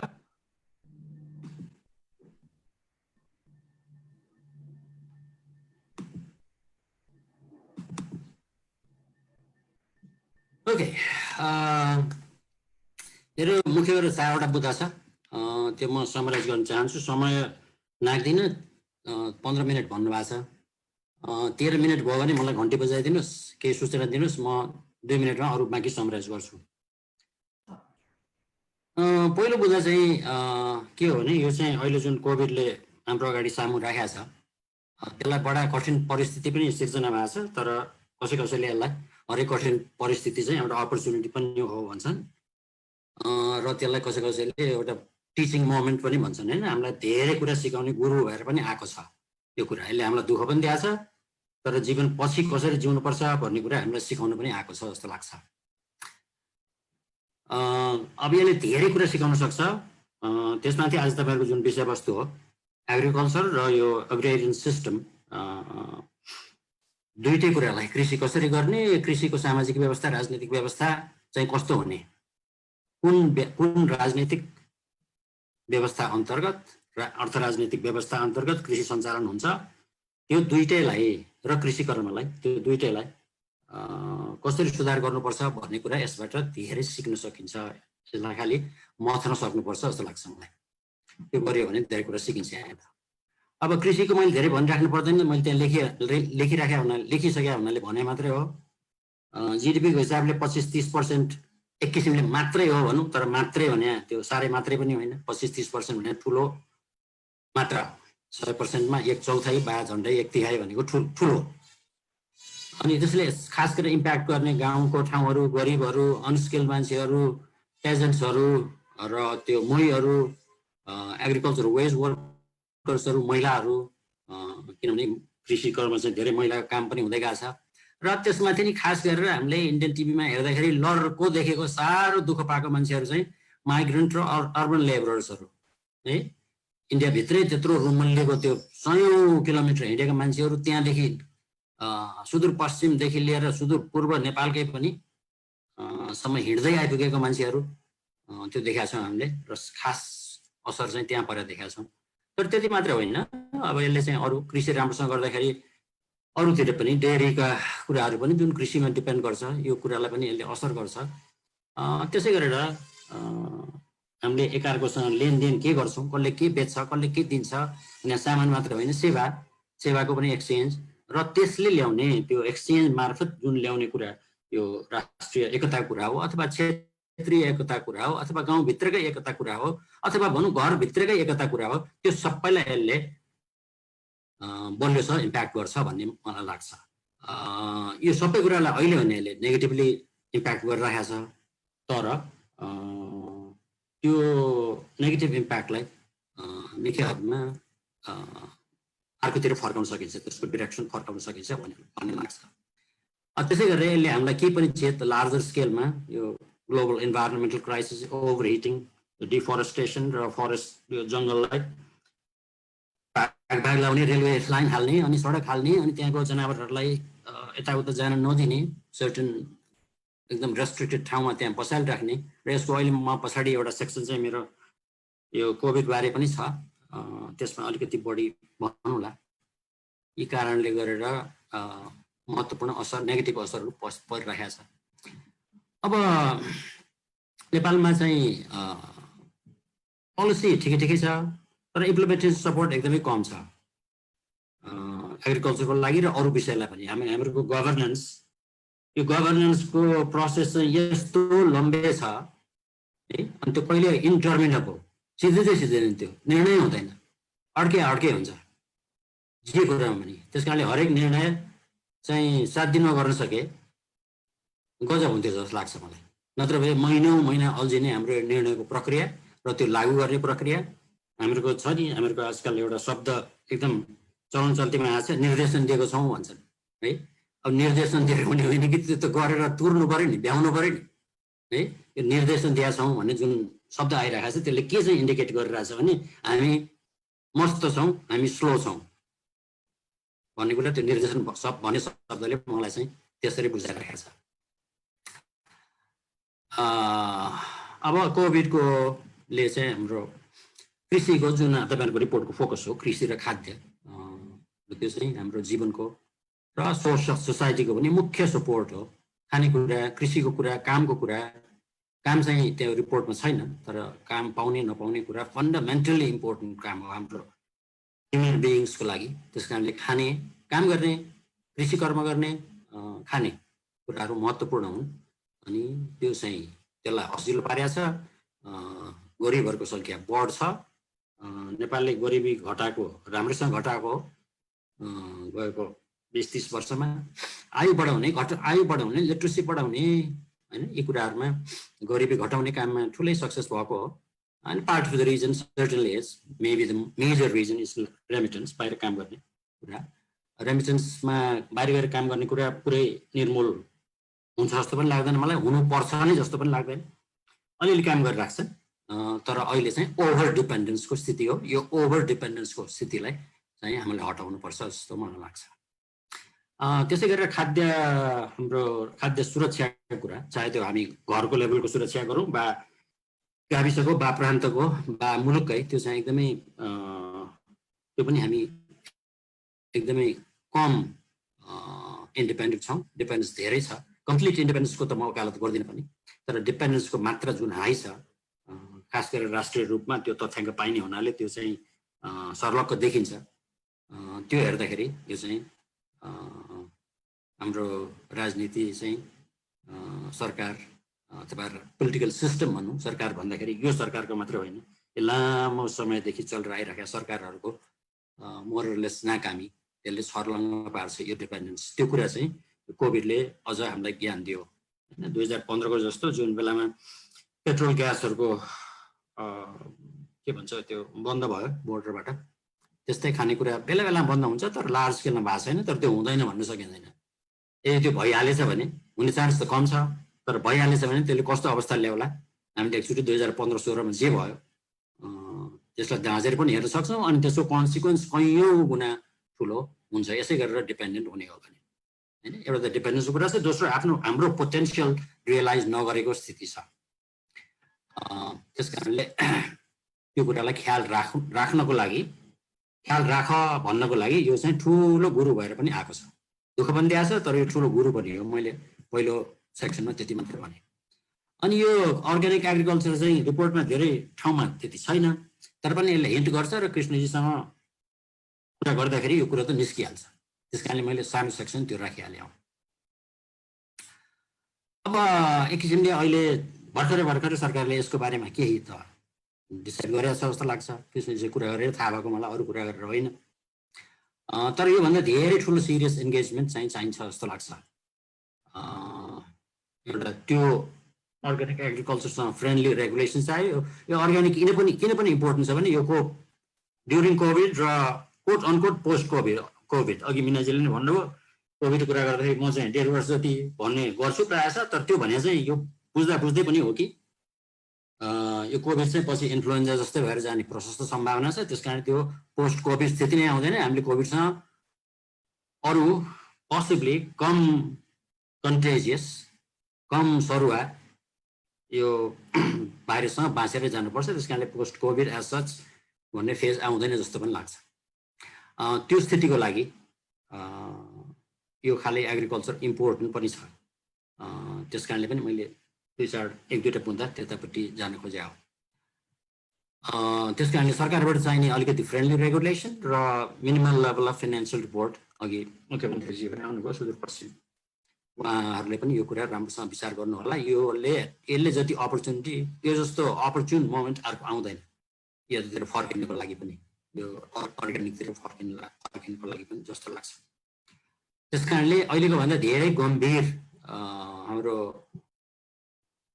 कृषिको अर्थ राजनीति र एक्चुअल कृषि कर्म, मैले एग्रिकल्चरल रेजिम र एग्रिकल्चर भन्छु, त्यो दुईटातिर यसले धेरै गम्भीर रूपमा त्यसबारेमा सोच्नुपर्ने र निचोड निकाल्नुपर्ने छ जस्तो लाग्छ, जसको महत्ता हामी आफैलाई पनि, सरकारलाई मात्रै सबै कुरा भनेर मात्रै पनि हुँदैन, हामी आफैलाई, किसानलाई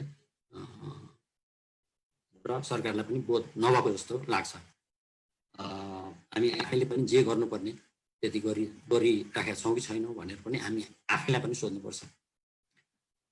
त्यस कारणले यो किसानको मात्र कुरा होइन, कोही अर्गनाइजिङ सिस्टम एउटा बन्नु पर्यो, चाहे त्यो विभिन्न दलहरूको किसान सङ्गठनहरूबाट हुन्छ कि तपाईँहरूले गर्ने कृषिको रिसर्च संस्था, एक्सटेन्सनको कृषि एग्रिकल्चर एक्सटेन्सनको संस्था इभन लोकल किसानैहरू अर्गनाइज गरेर हुने हो कि होइन। अनि त्यसको लागि सरकारको डेफिनेट एउटा के रोल त हुन्छ, तर सबै कुरा सरकारले गरेर पनि हुँदैन। त्यसको साथसाथ अरू कामहरू पनि गर्दै जानुपर्छ। सरकारले बाटो खोलिदिनुपर्छ, इनेबल गर्नुपर्छ, अरूलाई त्यही काममा लाग्नको लागि प्रेरित गर्नुपर्छ। तर यो काम चाहिँ अरूको पनि हो। त्यस कारणले अरू र सरकार सबै एकत्रित भएर गरिने काम हो जस्तो लाग्छ। यो काम गर्न आवश्यक छ भन्ने लाग्छ। यो अर्ग्यानिक एग्रिकल्चरतिर अलिकति अगाडि बढ्ने भने अब छोटो मैले 2-3 मिनट यो कोभिडतिर गएँ। सारमा यहाँ के भन्दैछु भने यो कोभिड चाहिँ एकदम प्राकृतिक के हो, SARS-CoV-2 भन्ने भाइरस जसले हामीलाई कोभिड रोग लगाउँदैछ। मेरो पनि नजिकका मान्छेहरू मरि पनि सके, बिचराहरू लागिरहेका सिकिस्त भएका मान्छेहरू पनि छन्। मेरै चिने जानेकै मेरो नजिकको साथीको सानैदेखिको साथीको श्रीमती बित्नुभयो। त्यस कारणले यो कति भयावह छ भन्ने अलिअलि महसुस छ मलाई। अब यो चाहिँ एक किसिमले भन्ने हो भने लार्ज स्केलमा भन्ने हो भने र नेपालकै स्केलमा भन्ने हो भने पनि हिन्दीमा एउटा उखान छ नि, आ बैल मुझे मार भन्ने। त्यो म के भन्दैछु भने यो SARS-CoV-2 भाइरस नेचुरली मात्रै प्रड्युस भयो होइन, यो बायोलोजिकली मात्रै प्रड्युस भएको होइन। कुरा त के हो भने अब जङ्गल मासिँदै गएर जङ्गल काटिँदै जाने क्रममा अनि जङ्गली जनावरहरूको आयात निर्यात, बजारीकरण, खाने प्रक्रिया, बेच्ने प्रक्रिया यो विकराल हुँदै गएको अवस्थामा यो भाइरस वुहानमा प्रकट भयो। त्यस्तो ठाउँ अरू ठाउँमा पनि हुन सक्थ्यो, वुहानमा प्रकट भयो मात्रै। वुहान जस्तै सहरहरू संसारमा धेरै छन्। काठमाडौँ सानो वुहान हो। यी तपाईँले देख्नुहुन्छ त्यो मासु काटेको एकै ठाउँमा त्यो स्लटर हाउस नभएको होइन, त्यो फोहोर चालले त्यो राखेको, त्यसलाई कोल्ड स्टोरेजको व्यवस्था नगरेको होइन, एकै ठाउँमा धेरै लाइभ जनावरहरू पनि राख्यो। तपाईँ त्यो पुतल सडकमा शङ्करदेवको पछाडि जानुभयो भने तरकारी पसल, तरकारी बेच्ने ठाउँ छ त्यहाँ। अनि एउटा 2 तले घर छ। त्यो 2 तले घरमा लाइभ विभिन्न थरीका जनावरहरू त्यहाँ राखेको छ, लाइभ एनिमलहरू है। अनि मलाई त्यहाँ जाने बित्तिकै त्यो ठक्कै पहिलेदेखि कताबाट मलाई त्यो अलि यो बारेमा के भएर म अलिकति चेत भयो। यो कोभिड भएपछि झन् म त्यहाँ जाँदाखेरि त कहिलेकाहीँ जान्छु, धेरै त जान्न। कहिलेकाहीँ जाँदाखेरि मलाई ठक्कै त्यहीँ आँखा गइहाल्छ है, ओहो जस्तो लाग्छ। तर इभन बियोन्ड द्याट अरू ठाउँ हाम्रो वाइल्ड जनावरहरू र डोमेस्टिकेटेड जनावरहरू र मान्छेहरू सँगसँगै बस्ने, सँगसँगै राखिने र त्यसलाई ल्याइने, कताबाट ल्याइने, हामीकै त्यो चालकबाट सड्या पनि भन्छन् होइन, बाटबाट यहाँबाट ट्राफिक चालकहरू धेरै देशबाट ट्राफिक हुन्छन्, त्यो मध्ये यहाँबाट गएको बाटबाट चालक हुँदै यो SARS-CoV-2 मान्छेमा जम्प गर्यो भन्ने पनि छ कुरा। त्यस कारणले हामी मैले हजुरलाई 2 मिनेट समय बाँकी भएको जानकारी गराउन चाहे। हस्, तपाईँले ठिक गर्नुभयो त्यो कुरा। त्यस कारण मैले यता छोडेँ। त्यस कारणले छोडेँ भने एउटा कुरा म भन्न चाहन्छु कि यो गएको 500 वर्षमा जे खालको एक किसिमको समुद्र मन्थन भयो, यो त्यसको 500 भन्दा नि लामो कथा त छ, तर मैले 500मा जोड्ने यो पुँजीवादी प्रक्रिया अन्तर्गत हो, जसले पुँजीवादले हामीलाई धेरै कुरा राम्रो कुराहरू पनि दिएको छ। तर अन द अदर ह्यान्ड फेरि यो पक्ष पनि छ। अनि त्यस अन्तर्गत यो जङ्गल विनाश भएको आदि कुरा चाहिँ मैले गरेँ, त्यो कुरा दोहोऱ्याउन चाहन्छु। अब फाइनली म रिपोर्टमा अलिकति जान चाहन्छु। रिपोर्टले एउटा हाम्रो आँखा खोलेको छ कि यसले सुरुवात गरेको छ आँखा खोल्न धेरै बाँकी छ, यसले चाहिँ सुरुवात गर्यो भन्छु म। त्यसमा चाहिँ 7वटा च्याप्टरहरू छन्, 2-3टा सब्स्टेन्टिभ च्याप्टरहरू छन्। त्यसको इम्प्याक्ट के हो र त्यसलाई यो जे नेगेटिभ इम्प्याक्ट छन् त्यसलाई न्यूनीकरण गर्न के गर्नुपर्छ भन्ने कुराहरू त्यहाँ छ। त्यस कारण त्यो आफ्नो किसिमले महत्त्वपूर्ण छ। तर यो रिपोर्टमा सूचनाहरू चाहिँ अलिक कम छन्, सूचनाहरूको कलेक्सन चाहिँ अलिक विक छ भन्ने लाग्छ मलाई। त्यस कारणले यसका चुरा कुराहरू समात्दै यो हो कि होइन त, कुन हदमा हो भनेर अलिकति बढी सूचना अब जम्मा गर्नुपर्ने छ। अहिलेको बेला सूचना जम्मा गर्न सजिलो त पक्कै पनि थिएन, अब पनि गाह्रै होला केही समयलाई। तर यस्तै जुमबाटै फोकस ग्रुप गरेर टेलिफोन इन्टरभ्यू, इन्टेन्सिभ इन्टरभ्यू इन्डिभिजुअलको गरेर योभन्दा बढी इन्फर्मेसन जम्मा गर्न सकिन्छ जस्तो लाग्छ। त्यसको इन्फर्मेसनको आधारमा र संसारमा के भइरहेको छ त, हामीले ज्यादै यो कुवाको मान्छे बन्नु पनि हुँदैन। संसारभरिमा के भइरहेको छ त, एग्रिकल्चरमा अहिले के इम्प्याक्ट गरिरहेको छ कोभिडमा, होइन, खास गरी हाम्रो जस्तो मुलुकमा, त्यो कुरा समेत हालेर अनि यो क्षेत्रमा, साउथ एसियाको क्षेत्रमा, किनभने हामी इन्डियासँग अलिक जोडिया हुनाले पनि इन्डियाको कुरा हाम्रो लागि अलिक बढी महत्त्वपूर्ण हुन्छ। त्यहाँ के भइरहेको छ, त्यहाँ धेरै लिटरेचर छ हामी कहाँ नभए पनि। त्यस कारण त्यो लिटरेचरलाई समेत ध्यानमा राखेर, हाम्रो मुलुकको पनि ध्यानमा राखेर अनि एउटा स्याम्पल ऱ्यान्डम र क्लस्टर स्याम्पलिङ त्यो जोडेको त्यो खाले डिजाइन स्याम्पलमा गरेर अनि त्यो अध्ययन गर्यो भने त्यसबाट अहिलेको अवस्था के हो र गर्नुपर्ने के हो भन्ने कुराहरू अलिकति बढी आउँछन् भन्ने जस्तो लाग्छ मलाई। नत्र त्यसो नगर्दाखेरि लार्ज स्केल कन्क्लुजनमा पुग्न र त्यो कन्क्लुजनमा आधारित कन्क्लुजनमा पुग्न गाह्रो हुन्छ र ठिक कन्क्लुजनमा पुगेन भने त्यसबाट के कार्यक्रम बनाउने त भनेर त्यो सजेसन दिन वा रेकमेन्डेसन गर्न अलिकति गाह्रो हुन्छ। तर अब मैले सकाएँ कृष्णजी र उहाँको टिमले जुन सुरुवात गर्नुभएको छ त्यसले यो छनक चाहिँ दिएको छ कि उहाँहरू आफै यस्तो काम गर्न सक्षम हुनुहुन्छ। त्यस कारणले उहाँलाई अलिकति समय दिनु पऱ्यो, उहाँलाई अलिकति ढाडस दिनु पऱ्यो, उहाँलाई अलिकति फाइनेन्सियली वेल इक्विप गर्नु पऱ्यो। त्यस्तो भयो भने यो कुरा हुनसक्छ जस्तो लाग्छ मलाई। त्यो कुराको छनक पेज 18-19 अहिले मैले यहाँ पेज 18 त लेखेँ मेरो सेयर गरेको स्क्रिनमा, तर 18मा हुन नि सक्छ, यताउता परे पनि हुनसक्छ। ड्राफ्टमा चाहिँ 18 पेजमा थियो, ड्राफ्ट पनि हेरेको थिएँ मैले बाइ द वे, त्यसमा थियो। त्यसमा चाहिँ यो छनक पाइन्छ कि अघि मैले भने जस्तो यो कोभिडलाई गुरु थाप्न सकिने पनि सम्भावना छ भन्ने कुराको छनक चाहिँ त्यहाँ एउटा टेबल छ, त्यो टेबल हेर्दाखेरि पनि उहाँहरूले त्यो भन्नु खोज्नु भयो कि भन्ने जस्तो लाग्छ। त्यस्तो स्थिति भयो भने त्यस कारणले यो काम गर्नुपर्छ र उहाँहरूले नै गर्न सक्नुहुन्छ भन्दै म आफ्नो कुरा बन्द गरेँ। Thank you so much. हजुर धेरै धेरै धन्यवाद हाम्रो चैतन्य। हाम्रो अन्तिम टिप्पणीकर्ताको रूपमा हाम्रो डाक्टर गणेश गुरुङ सर हुनुहुन्छ। उहाँ सामाजिक मुद्दाहरूको अध्येता हुनुहुन्छ। मैले डाक्टर गणेश गुरुङ सरलाई आफ्नो विचारहरू राख्नको लागि आग्रह गरेँ र यहाँको लागि पनि हामीले 15 मिनट समय छुट्याएको जानकारी गराउन चाहे। धन्यवाद कृष्ण पौडेलजी, डाक्टर सुजाता र टिम, अन्य साथीहरूको नाम थाहा भएन र प्रस्तुत साथीहरू र प्राध्यापक चैतन्य मिश्र, नेपालका प्रकाण्ड विद्वान जसको राइट अपले नेपालको ओपिनियनमा तरङ्ग ल्याउँछ र प्राज्ञिक क्षेत्रमा एक प्रकारको ओपिनियनमा सेपिङ दिन्छ। सायद धेरै मानिस उहाँकै प्रस्तुति सुन्नलाई आउनुभयो होला। म हेरिराखेको थिएँ, उहाँको प्रस्तुतिसम्म 53 जना छ, लास्टसम्म चाहिँ थोरै हुन्छ भन्ने मैले गेस गरेको छु। अब विषयवस्तुतिर यो चाहिँ अध्ययनको विषय 4 प्रकारले एकदम इम्पोर्टेन्ट छ। एउटा चाहिँ मतलब नम्बर 1 चाहिँ नि अर्जेन्ट इस्यु हो, समय सान्दर्भिक छ, हामीलाई यो दिनमा 3 पटक चाहिने कुरा चाहिने कुरा हो।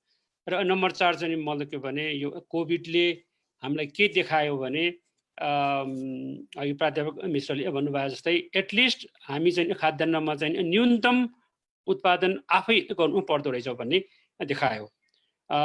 र यो अध्ययनले इभन द डेस्क स्टडी नयाँ नयाँ अनुसन्धानको लागि र बहसको लागि बाटो खोलिदिएको छ। अब मेथोडोलोजीमा एकदम यो क्विक गरेको भएर यो छोटो समयमा गरिएको छ, चाखलाग्दो छ, उपयोगी छ र एकदम चाहिँ मलाई मन परेको चाहिँ मतलब के भने हामी यो एकाडेमिक रिसर्च भन्दा पनि यो चाहिँ एक्सन ओरिएन्टेड छ, र मेथोडोलोजी हेर्दाखेरि मलाई पढ्दाखेरि के लाग्यो भने सायद यसले चाहिँ हामीले चाहिँ मेथोडोलोजी पनि अलि अपडेट गर्नुपर्ने होला।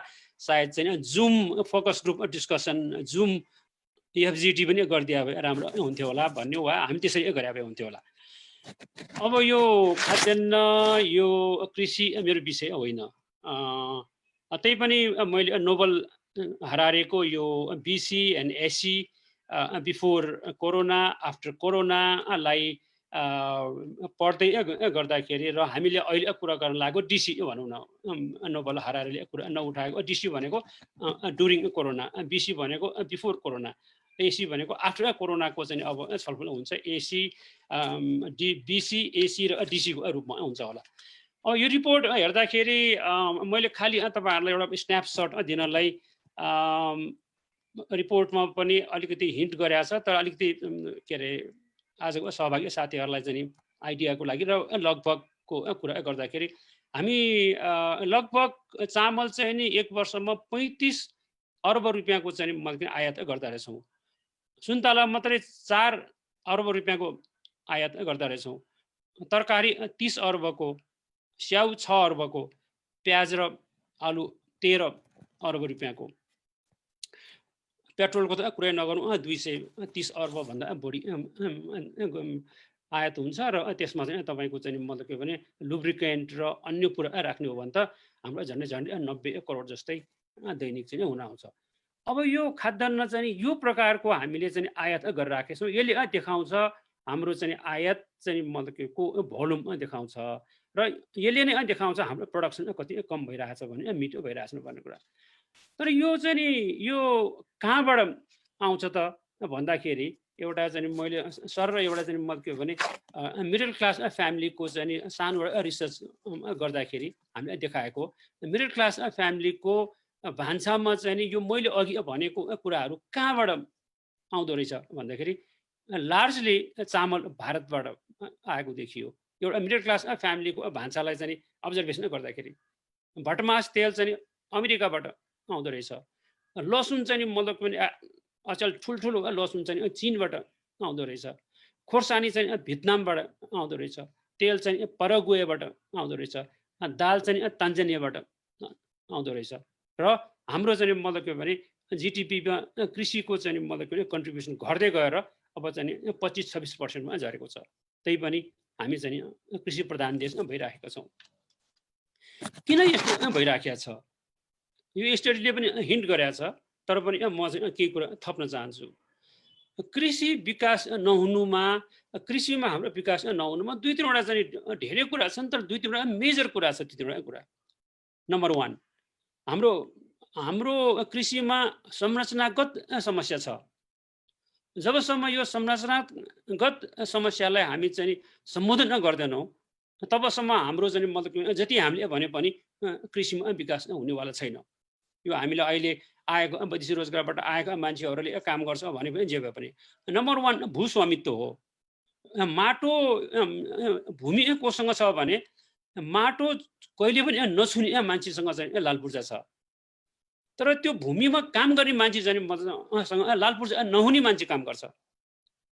र यसमा समस्या पनि मतलब के भने किन समस्या भएको भनेदेखि हामीले हेरौँ दुईटा कुरा हेरौँ न। छोटोमा भन्नुपर्दाखेरि दुईटा परिभाषासँग पनि म चाहिँ कृषिको परिभाषासँग म चाहिँ असहमत छु। नम्बर 1 हामी भूमिहीन भन्छौँ, भूमिहीनलाई कृषि बाँड्ने भन्छौँ। त्यो परिभाषा त्यो आफैमा रङ छ। किनभने हामीले भूमि बाँड्नु पर्ने र भूमिमा चाहिँ एक्सेस पहुँच दिनुपर्ने चाहिँ मतलब भने कृषिमा नै पूर्ण रूपमा निर्भर हुनेलाई दिनुपर्ने हो। सम्झना गरौँ, एकजना चाहिँ मतलब नेपालगञ्जको चाहिँ बाँकेको एउटा किसान एउटा खेतमा सानो झुपडी बनाउँछ, झुपडी छ उसको, त्यही झुपडीमा बिहान चाहिँ उठेदेखि दिनभरि काम गर्छ ऊ, अनि बिचमा खाना आउँछ, एकछिन सुत्छ, फेरि दिनभरि काम गर्छ, बेलुका सुत्न आउँछ, भोलि बिहान काममा जान्छ। त्यो मान्छेलाई हामीले सम्बोधन गर्नुपर्ने हो। यसकारण कृषिमा नै पूर्ण रूपमा निर्भर हुने मान्छेलाई हामीले चाहिँ मतलब के भने सम्बोधन गर्नुपर्ने। तर हामीले परिभाषा भूमिहीन गर्यौँ। एउटा मान्छे भूमिहीन छ, जो मान्छेको चाहिँ करोडौँ रुपियाँ उसको सेयरमा चाहिँ स्टकमा लगानी होला, त्यो मान्छे भूमिहीन त हो। तर यसकारण परिभाषामा पनि हामी चाहिँ मतलब फरक छ। त्यस्तै अर्को एउटा परिभाषासँग म चाहिँ असहमत छु। हुन त म कृषिको मान्छे होइन, तैपनि मेरो आफ्नो विचार राखेको मैले। अर्को विचार, पोलिटिकल पार्टीहरूको एउटा चाहिँ मतलब ठुलो एउटा स्लोगन छ, जसको जोत उसको पोत। यो जसको जोत उसको पोत भन्ने पोलिटिकल पार्टीहरू र जसले चाहिँ विद्वानहरूले लेख्नुहुन्छ त्योसँग मेरो असहमत छ। किनभने हाम्रो जस्तो चाहिँ मतलब के भने देशमा मतलब के भने महिलाले खेत जोत्दैन, यसकारणले हामीले 51% चाहिँ मतलब के भने जसको जोत उसको पोतबाट हामीले चाहिँ बाइपास गरेर राखेका छौँ बाइ स्लोगन। यस्तो प्रब्लम डेफिनेसनमा थुप्रो छ, मैले खालि तपाईँहरूलाई खालि आइडियाको लागि दिएको। दोस्रो मेजर कृषिको चाहिँ संरचनागत समस्यामा के हो भने खुद नाफा, नेट प्रफिट कृषिमा कम छ। यसै कारणले तपाईँ मलाई भनिदिनुहोस्, रामपुर कृषि विश्वविद्यालयले पहिला कलेजले यत्रो वर्षसम्म चाहिँ कृषिको ग्रेजुएट प्रडक्ट गर्यो। मलाई 10 जना चाहिँ मतलब के भने रामपुरको प्रडक्टहरू देखाइदिनुहोस् जसले कृषिको फार्म गरेर चाहिँ मतलब के भने नाफा गरेर जीवनयापन गरिराखेको छ। रामपुरको प्रडक्टहरू सबै चाहिँ मतलब के भने अन्य विषयमा मोडिराखेको छ। एकपल्ट रामपुरमा चाहिँ मतलब के हडताल भएको थियो, नेपाल सरकारको चाहिँ मतलब के भने प्रतिनिधिको नाताले म चाहिँ हडतालको कुरा नेगोसिएसनको लागि मलाई बुझेर आउनुहोस् भनेर पठाएको थियो। मलाई जाँदाखेरि उहाँको रामपुरमा गएर डिमान्ड हेर्छु त नम्बर 1 मा चाहिँ के डिमान्ड छ, टोफेल र चाहिँ टोफेल पनि क्लासमै त्यही पढाउनु पर्यो भन्ने छ। त्यो डिमान्डले देखाउँछ रामपुरमा पढिरहेको मान्छेहरू चाहिँ नेपालमा कृषि गर्न चाहिँ पढिरहेका होइनन्। यसरी हाम्रो चाहिँ मतलब के भने हाम्रो चाहिँ खुद नाफा नहुनाले चाहिँ मतलब के भने कृषिमा मान्छे चाहिँ एट्र्याक्सन भइरहेको छैन। हुन त अहिले यो संरचनागत समस्यालाई सम्बोधन गर्नको लागि मेजर एउटा प्रपोजल चाहिँ ल्यान्ड ब्याङ्कको रूपमा चाहिँ अहिले प्रपोज भइरहेको छ, which is more controversial and contentious पनि छ। यो अब यो भूमि ब्याङ्कको बारेमा हामी कुनै बेला छलफल गरौँला। अब म सानो एउटा स्लाइड सेयर गर्न चाहन्छु। अघि मुख्यमन्त्री स्लाइड सेयर गर्ने विचारमा म आएको थिइनँ, तर अघि चाहिँ मुख्यमन्त्रीज्यूले चाहिँ भन्नुभयो र धेरैजनाले हाम्रो डाक्टर मिना पौडेलले पनि देखाउनु के अरे भन्नु सबैजनाले भनेको भएर म एउटा स्लाइड एउटा चाहिँ मेरो कम्प्युटरमा यहाँ छ जस्तो लाग्छ, म यहाँ सुनाउँछु देखाउँछु। ल कता पो गयो फेरि,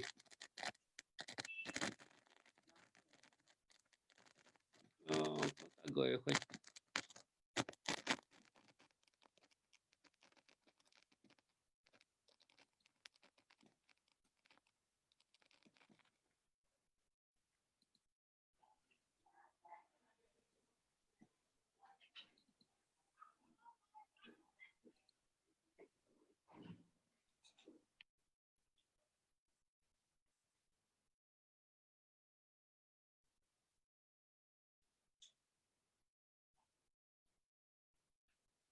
यो स्लाइड देख्नु भएको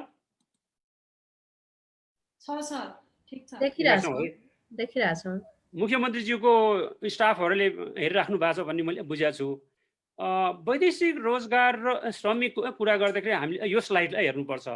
हामीले चाहिँ मतलब के भने एकमुष्ट रूपमा सबैलाई चाहिँ हामी एउटै डालोमा राखेर हेर्छौँ। यो लेफ्टपट्टि चाहिँ मतलब इकोनोमिक क्लास भन्ने देखिएको छ। यो इकोनोमिक क्लास चाहिँ मतलब भने ए क्याटेगोरीको सबभन्दा धनी मान्छेहरू युएसए, युके, क्यानाडा, अस्ट्रेलिया जान्छन् र तिनीहरूलाई हामीले कस्तो सर्भिस कोभिड कोभिड पछि गभर्मेन्टले कस्तो सर्भिस दियो भने हामीले चाहिँ चार्टर फ्लाइटहरू दियौँ, चाइनाबाट त चाहिँ ज्वाइँलाई ल्यायौँ र खाना पनि दियौँ, उनीहरूलाई राख्न दियौँ। बी क्लासको चाहिँ युरोप जान्छ, सी क्लासको कसरी गर्यो र मतलब के भने ABCDE भनेको वर्गीकरण हो वैदेशिक रोजगारमा। र यो यी ग्रुपलाई हेर्नुहोस् त, सबभन्दा गरिब मान्छे चाहिँ मतलब के भने जो सबभन्दा भनरेबल छ त्यो मान्छेहरू हिन्दुस्तान जान्छन्। त्यही मान्छेहरूलाई अघि चाहिँ मुख्यमन्त्रीज्यूले भन्नुभएको 32 दिनसम्म हामीले महाकाली पारी राख्यौँ हामीले। अब ए क्लासको मान्छेलाई र बी क्लासको चाइना र उसमा जानलाई चार्टर फ्लाइटमा र चाइनाबाट चाहिँ बिजनेसम्यानहरूलाई त हामीले खरिपाटीमा चाहिँ प्लेन चार्टर गरेर पठाएर लिएर आयौँ। तर हामीले चाहिँ मतलब ई क्लासको सबभन्दा भनरेबल ग्रुपलाई चाहिँ हामीले 32 दिनसम्म चाहिँ मतलब इन्डिया पारी राख्यौँ। अब यो भएको हुनाले हामीले अब यो समूहलाई हामी चाहिँ मतलब के भने के गर्न सक्छौँ त भन्ने कुरा म देखाउन चाहन्छु। अब हामीसँग चाहिँ 70 लाख चाहिँ श्रमिकहरू छ, 11.4% हाम्रो बेरोजगारी रेट देखाएको छ। अब यो अहिले 70 लाखमा चाहिँ मतलब के भने झन्डै हाफ अफ इट चाहिँ बेरोजगार भएको छ। यस कारणले हाम्रो चाहिँ बेरोजगारी दर चाहिँ मतलब के भने डबल टेबल भएर गएको छ। यसै कारणले यो रिपोर्टमा चाहिँ भनिएको छ कि कोभिडको कारणले सूर्यबहादुर तामाङ र मल्हार सदाले चाहिँ मतलब के भने खान नपाएर चाहिँ उहाँहरूको बाटोमा देहान्त भएको छ है। अब यही कुरालाई हेर्ने बेलामा फेरि म स्लाइडमा देखाउँछु फेरि तपाईँहरूलाई। अब यहीलाई फेरि मतलब कस्तो छ भने सरी फेरि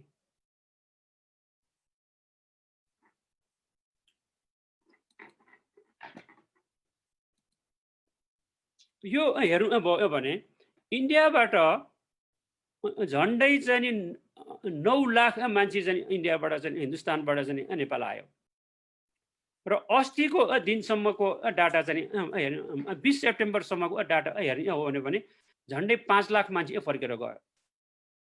अब यो 9 लाख मान्छे आयो, 5 लाख मान्छे झन्डै 5 लाख मान्छे फर्केर गयो।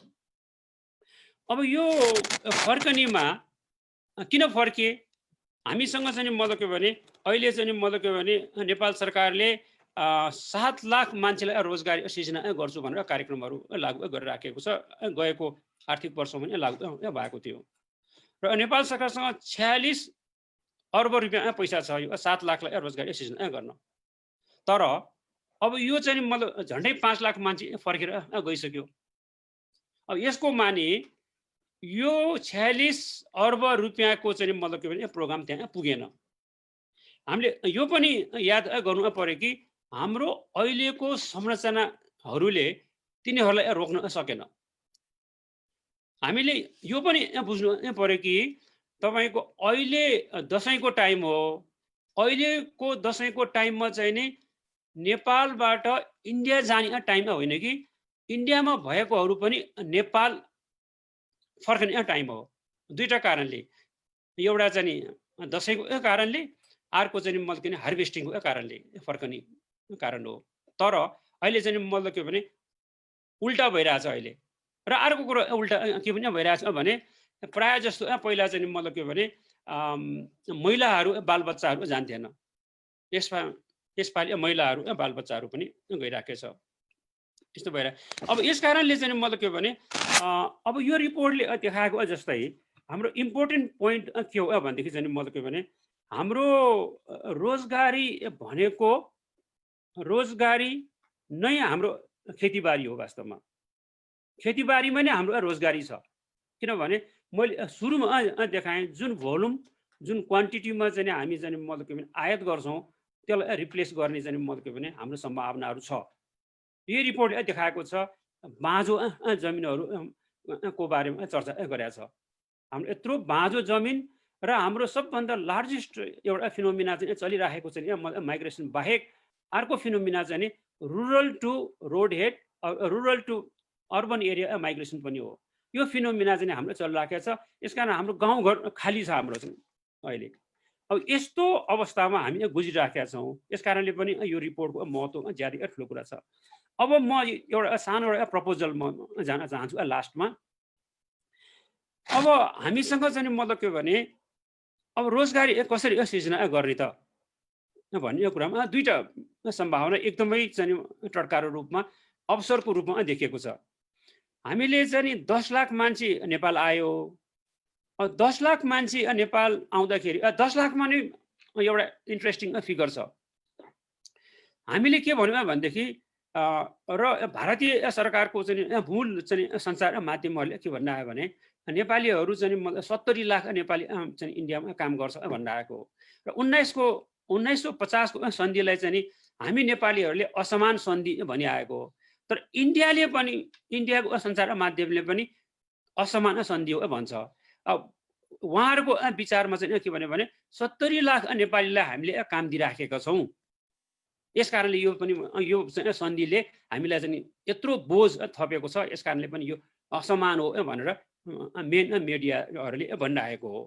तर कोभिडले के सिकायो भने कोभिड भएपछि चैत महिनामा 10 लाख मान्छे मात्रै चैत वैशाख जेठ असार साउनसम्म चाहिँ जम्मा 10 लाख मान्छे फर्क्यो।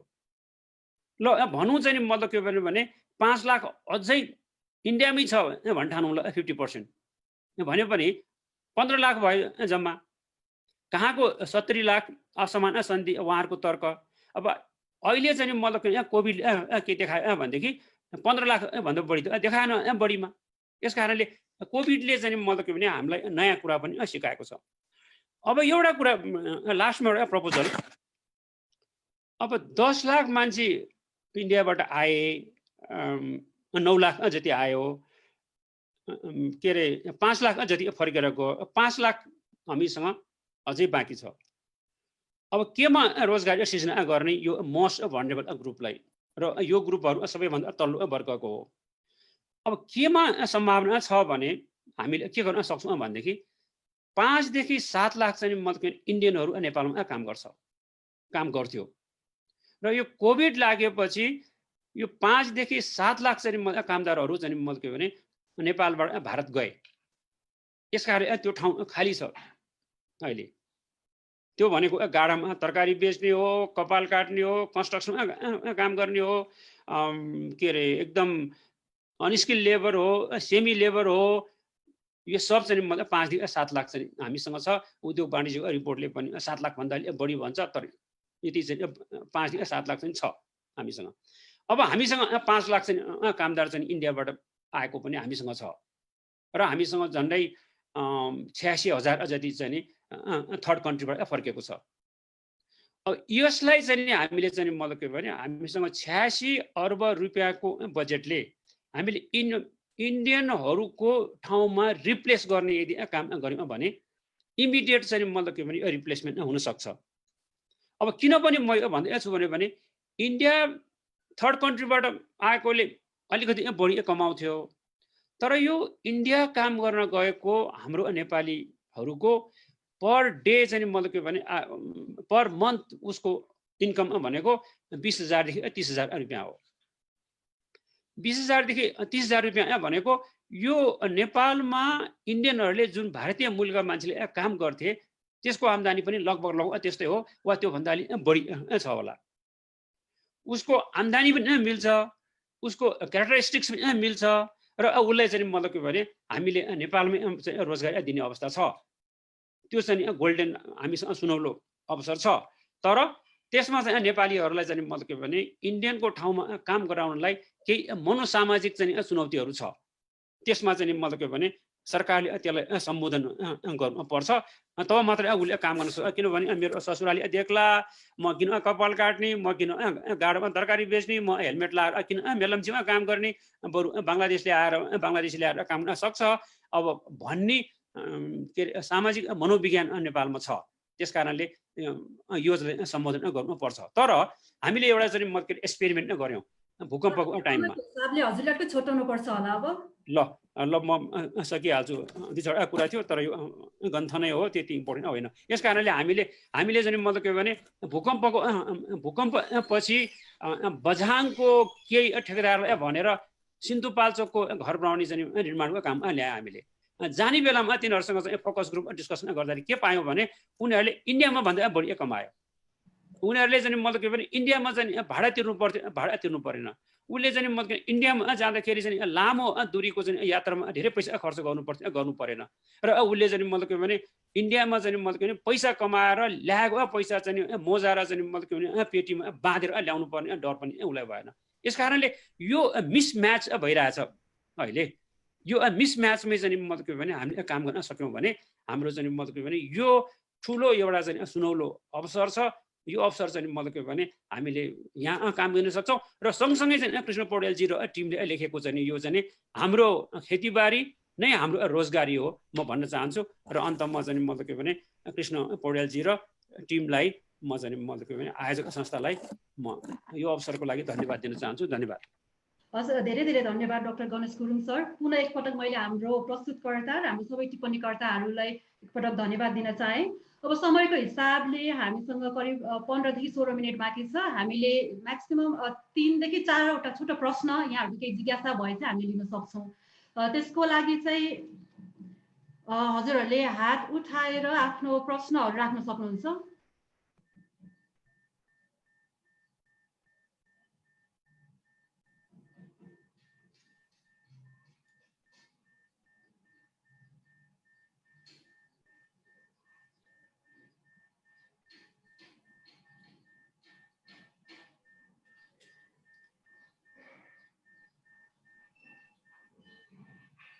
मैले कसैको पनि हात उठिरहेको त देखेको छैन यहाँ।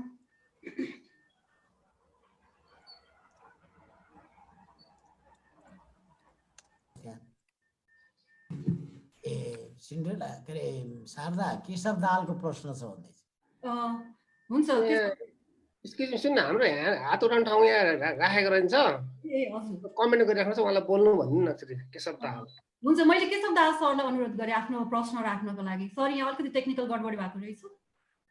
हजुर, सबैलाई नमस्कार। एकदम राम्रो प्रस्तुतिहरू थियो। धेरै कुराहरू, विभिन्न डेटाहरू, फिगरहरू, सबै एनालाइसिसहरू सुन्न पाइयो। सबै वक्ताहरूलाई धन्यवाद। र मेरो एउटा सानो प्रश्न अब कुन वक्ताज्यूहरूलाई उपयुक्त हुन्छ, जस्तै अब कोरोना त अब सबैतिर संसारभरि लाग्यो होइन। माइग्रेसनको फर्किने असर पनि धेरै नै अब इन्डिया, नेपाल, बङ्गलादेश सबैतिरै भयो होला।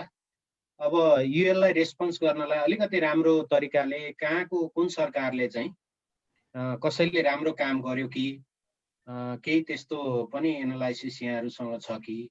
जस्तै मैले एउटा नेपालमै सुनेको चाहिँ यो उदयपुरको एउटा गाउँपालिकाले चाहिँ यो छलफल हुन बित्तिकै हामीले चाहिँ अनलाइन सिस्टममा को चाहिँ नेपालै बस्न चाहनुहुन्छ, को चाहिँ रोजगारी गर्न चाहनुहुन्छ भनेर चाहिँ उहाँहरूले चाहिँ अनलाइनै सिस्टम, बाहिरैबाट पनि फर्म भर्ने सिस्टम हामीले सुरु गऱ्यौँ भनेर भन्दै हुनुहुन्थ्यो। नेपालमा पनि त्यस्ता केही हुन सक्छन्, बाहिरको पनि त्यस्तो केही अनुभवहरू कसले राम्ररी त्यसरी चाहिँ रेस्पोन्स गर्न सक्यो यसमा? हाम्रो त त्यति गतिलो रेस्पोन्स भएन, यहाँहरूबाट पनि सुन्यो, हामीलाई पनि थाहा छ।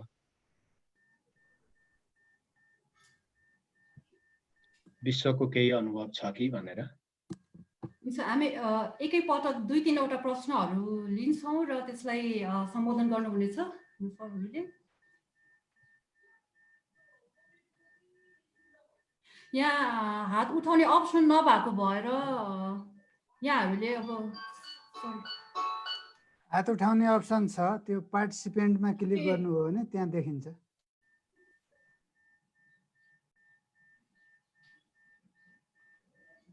कुल प्रसाद सरको हात उठेको छ। हजुर, कुल प्रसाद सर।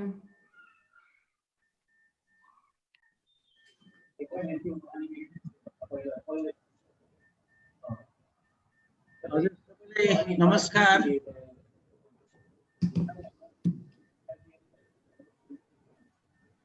नमस्कार सबैलाई। मैले सोध्न खोजेको वास्तवमा हाम्रो केशव सरले राखे जस्तै कुरा हो। वास्तवमा खालि हामी चाहिँ अब यो 3 तहको सरकार भन्यौँ, हामीले राजनीतिक रूपबाट धेरै परिवर्तनहरू ल्यायौँ। वास्तवमा परिवर्तन ल्याइसकेपछि हामीले जनताको पक्षमा भनौँ, कृषिको क्षेत्रमा जुन किसिमको परिवर्तन ल्याउनु पर्ने हो वास्तवमा त्यो कतैबाट पनि त्यो खालको परिवर्तनको आभास चाहिँ हामीले पाउन सकिरहेका छैनौँ। किन यस्तो भइरहेछ? हाम्रा अब मान्छेहरू, विद्वान मान्छेहरू छन्, वास्तवमा पढे लेखेका विद्वान मान्छेहरू नभएको होइन यो देशमा, तर किन हामीले एउटा चाहिँ नि सकारात्मक किसिमको चाहिँ नि परिवर्तनको आवाज दिन सकिरहेका छैनौँ जस्तो लागेको छ। के कारण होला वास्तवमा? हुन्छ हजुर, हस् सर, धन्यवाद। हामी अझै 2वटा प्रश्न लिन सक्छौँ। यहाँ एकजना सेतलाल डाङ्गीज्यूको प्रश्न भन्दा नि उहाँको गुनासो छ, यसलाई धेरै केही नगरौँ होला। मैले हेरिसकेँ, त्यसमा कुरा गरौँला। हजुर।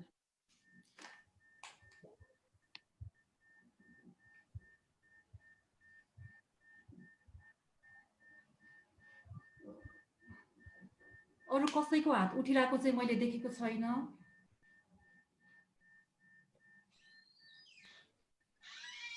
अहिले यति गरौँ न त। हुन्छ, यदि अरूबाट कुनै त्यस्तो प्रश्नहरू छैन भने मैले हाम्रो डाक्टर कृष्ण पौडेल सरलाई चाहिँ अहिले आएका प्रश्न जिज्ञासाहरूमाथि चाहिँ सम्बोधन गरौँ। शारदाजी, त्यहाँ हाम्रो टिप्पणी गर्ने सरहरूको केही भन्न छ कि उहाँहरूको केही छ भने? होइन भने म छोटोमा म 1 मिनेटमा मेरो कुरा सक्छु एकचोटि, किनभने यो केशवजीले उठाएको प्रश्नमा कोही साथीहरू सरहरू बोल्न चाहनुहुन्छ कि त्यसलाई 1-2 मिनेट राखौँ अनि त्यसपछि मेरो कुरा। हजुर, हाम्रो 4 जना टिप्पणीकर्ता पछिल्लो बोल्यो भने हो। हजुर हजुर, यो पछिल्लो प्रश्नमा चाहिँ 1 मिनेट हामी चाहिँ यो कुरा गर्ने मान्छेहरू सेक्टर कुरा गर्छौँ।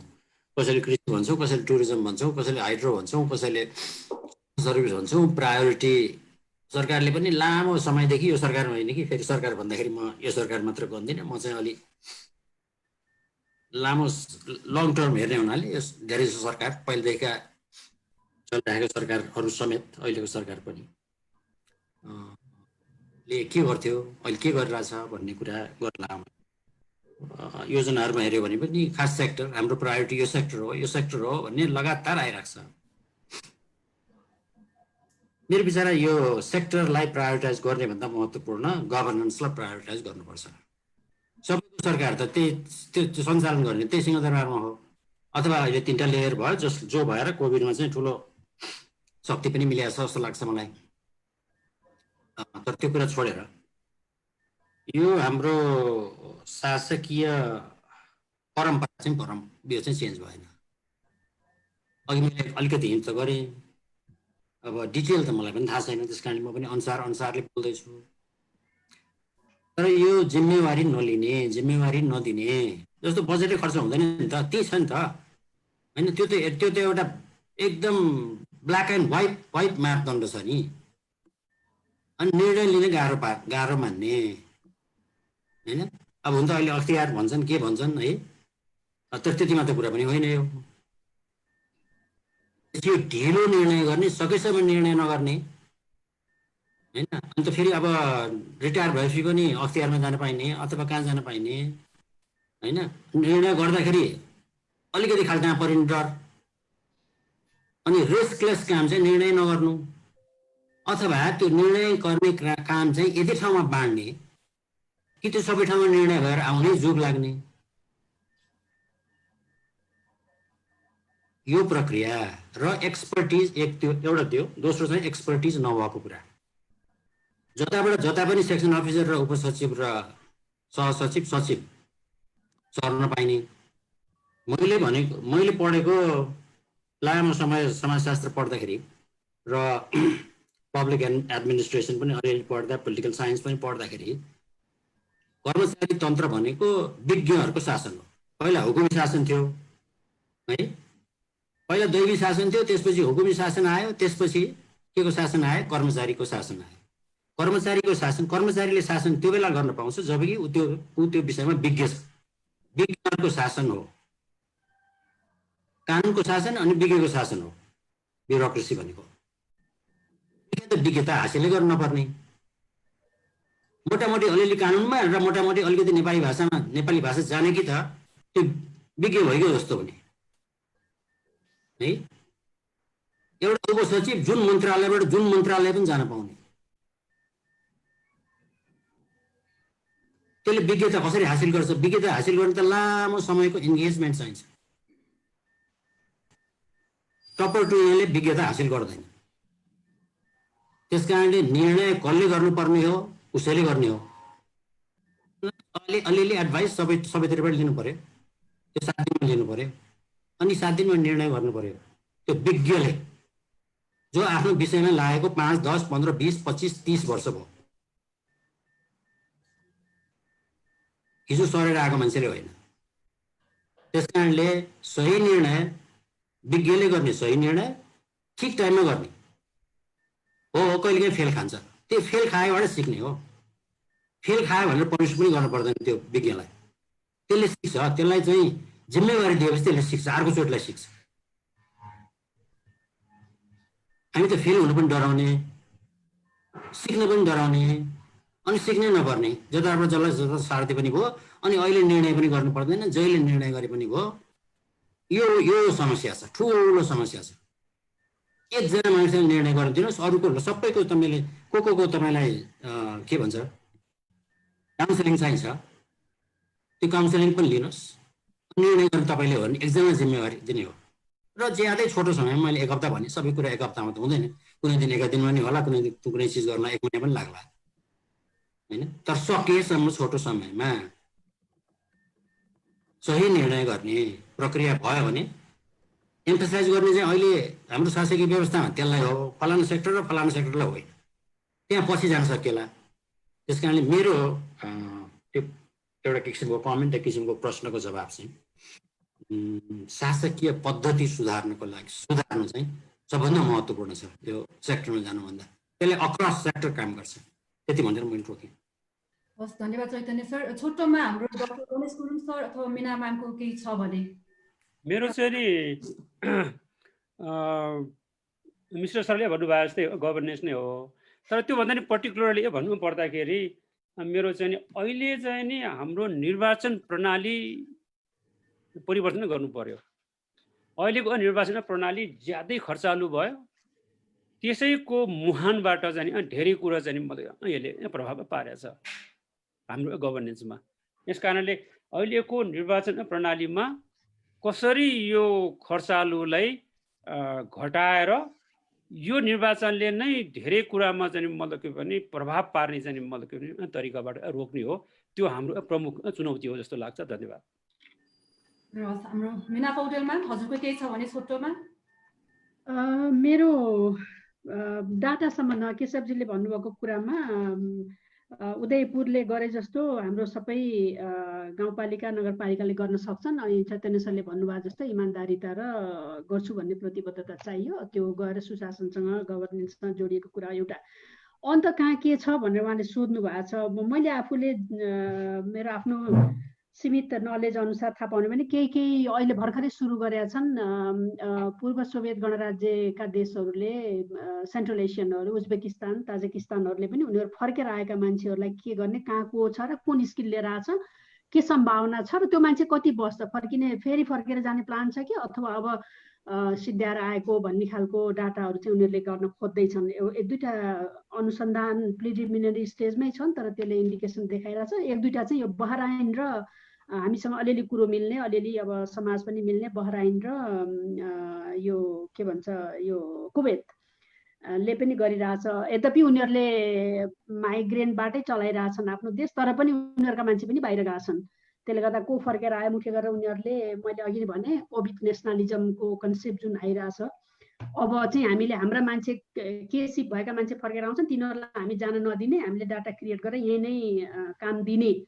त्यसले गर्दा बाहिरबाट आउने मान्छेको रोजगारीको सम्भावना कम हुन्छ भन्ने खालको लिङ्कअपबाट पनि त्यसरी पनि काम सुरु भएको छ। तर मलाई के लाग्छ भने हामी बाहिरको कसले के गरेछ भन्नुभन्दा पनि अहिले हाम्रो संरचना छ, मान्छे अलिअलि त्यति चैतन्य सरले भन्नुभयो जस्तो एकदम ठुलो एक्सपर्टिज नभए पनि त्यो सानोतिनो काम गर्ने हामीसँग क्षमता भएका मान्छे छन्। नभएको भनेको इमान्दारिता र जाँगरै हो अथवा दृष्टिकोणै हो, पोलिटिकल दृष्टिकोण, त्यसपछि कर्मचारीको इमान्दारिता हो। त्यसले गर्दाखेरि मलाई यो ठुलो कुरा जस्तो लाग्दैन। यतातिर हामीले अलिकता पुस गर्न सक्यौँ भने चाहिँ अलिकता मद्दत हुन्छ कि जस्तो लाग्छ। मेरो भन्नु त्यति नै हो। हस्, धन्यवाद म्याम। मैले अब कृष्ण सरलाई आग्रह गरेँ। कृष्ण सर, मेरो 2-3वटा कुरा छ, 1 मिनट पनि लाग्दैन, म 1-2 लाइनमै भन्छु। पहिलो कुरा, मुख्यमन्त्रीज्यू र मीनाज्यूले गर्नुभएको कमेन्टमा मैले खालि उदाहरणका हिसाबले प्रस्तुत गरे हो फोटा। म स्वाभाविक हिसाबले हामीले रिपोर्टमा पनि कोसिस गरेका छौँ र म व्यक्तिगत हिसाबले पनि के भने हाम्रो समस्या त म अझै कति अर्थमा पनि भन्छु भने हामी सीमापारीको माटोका बारेमा बेला बेलामा राष्ट्रवादको कुरा गर्छौँ, तर देशभित्रको माटो बिग्रेकोमा चिन्ता गर्दैनौँ भन्ने सम्मको चिन्ता लाग्छ कहिलेकाहीँ। त्यो अर्थमा मैले एकदम सम्मान गर्छु यहाँहरूको विचारलाई। तर फेरि पनि के हो भने त्यो मैले अलिकति आफूलाई छोएको कारणले त्यो फोटो राखेँ, छोटो गर्नलाई मात्रै बाहिरी फोटो राखेँ, एउटा त्यो भने। दोस्रो मैले के भने हाम्रो चैतन्य सरले जुन यो भाइरस चाहिँ प्रकृति मात्रै होइन सामाजिक हो भन्ने कुरा गर्नुभएको छ। हामी वास्तवमा भाइरसका बारेमा एक्सप्लिसिटली अलि विस्तृत कुरा गरेनौँ, तर यो विचारसँग हाम्रो एकदमै ठुलो सहमति छ। यहाँले होइन त्यो अलि छोटैमै 1 लाइनमै मात्रै कुरा आयो कि भन्ने कुरा होइन यसको गर्नुभएको छ। तेस्रो, गणेश सरले यो मेथोडोलोजीको कुरा गर्नुभएकोमा एकदमै राम्रो सुझाव हो, हामी कोसिस गर्छौँ। र चौथो, यहाँहरू सबैले हाम्रो यो मुद्दा अहिले अन्तिममा गभर्नेन्समा पुग्यौँ, सायद हामी भनौँ न यो समयको सीमा नहुने भए हामी नयाँ एउटा विषय नै प्रवेश गर्ने जाँगरसित यो कुरा गर्दै थियौँ। तर म फेरि पनि के भन्नु भने यो मूल कुरा चाहिँ फेरि पनि मूल नै फोहोर छ है भन्ने कुरामा हामी एकदमै के अरे त्यसमा सहमत छौँ। र तर फेरि पनि म कृषिको विद्यार्थीका हिसाबले अलि यसको सीमाहरूलाई पनि त्यहाँबाट हेरौँ भने, र अन्तिममा यहाँहरूले यो अध्ययनलाई जसरी फराकिलो बनाउनु पर्ने, गहिरो बनाउनु पर्ने सुझावहरू दिनुभएको छ र यसलाई जोड्ने कुरा गर्नुभएको छ। अरू केशवजी, अरू साथीहरूले यसको तथ्य तथ्याङ्क होइन अझै एन्गेज गर्ने कुरा जुन चैतन्य सरले, केशवजीले कुरा गर्नुभएको छ, त्यो सबैलाई हामी एकदमै सम्मानपूर्वक यसलाई हामी ग्रहण गर्छौँ। मैले यति भने। हस् शारदा। धन्यवाद सबैजनालाई। हामी लगभग कार्यक्रमको अन्त्यतिर आइपुगिसकेका छौँ। मैले अन्त्यमा चाहिँ हाम्रो खाद्यको लागि कृषि अभियान तथा फरेस्ट एक्सन नेपालको तर्फबाट हाम्रो जीवन साईजीले चाहिँ यो धन्यवाद ज्ञापन राख्दै कार्यक्रम समापन भएको जानकारी पनि गराइदिनु हुनको लागि चाहिँ मैले अनुरोध गर्न चाहे। हस्, थ्याङ्क यू।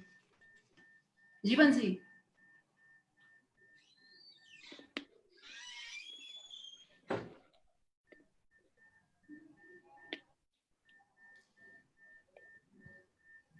जीवनजी म्युट छ जीवनजी तपाईको। सम्पूर्णमा मेरो व्यक्तिगत तर्फबाट नमस्कार।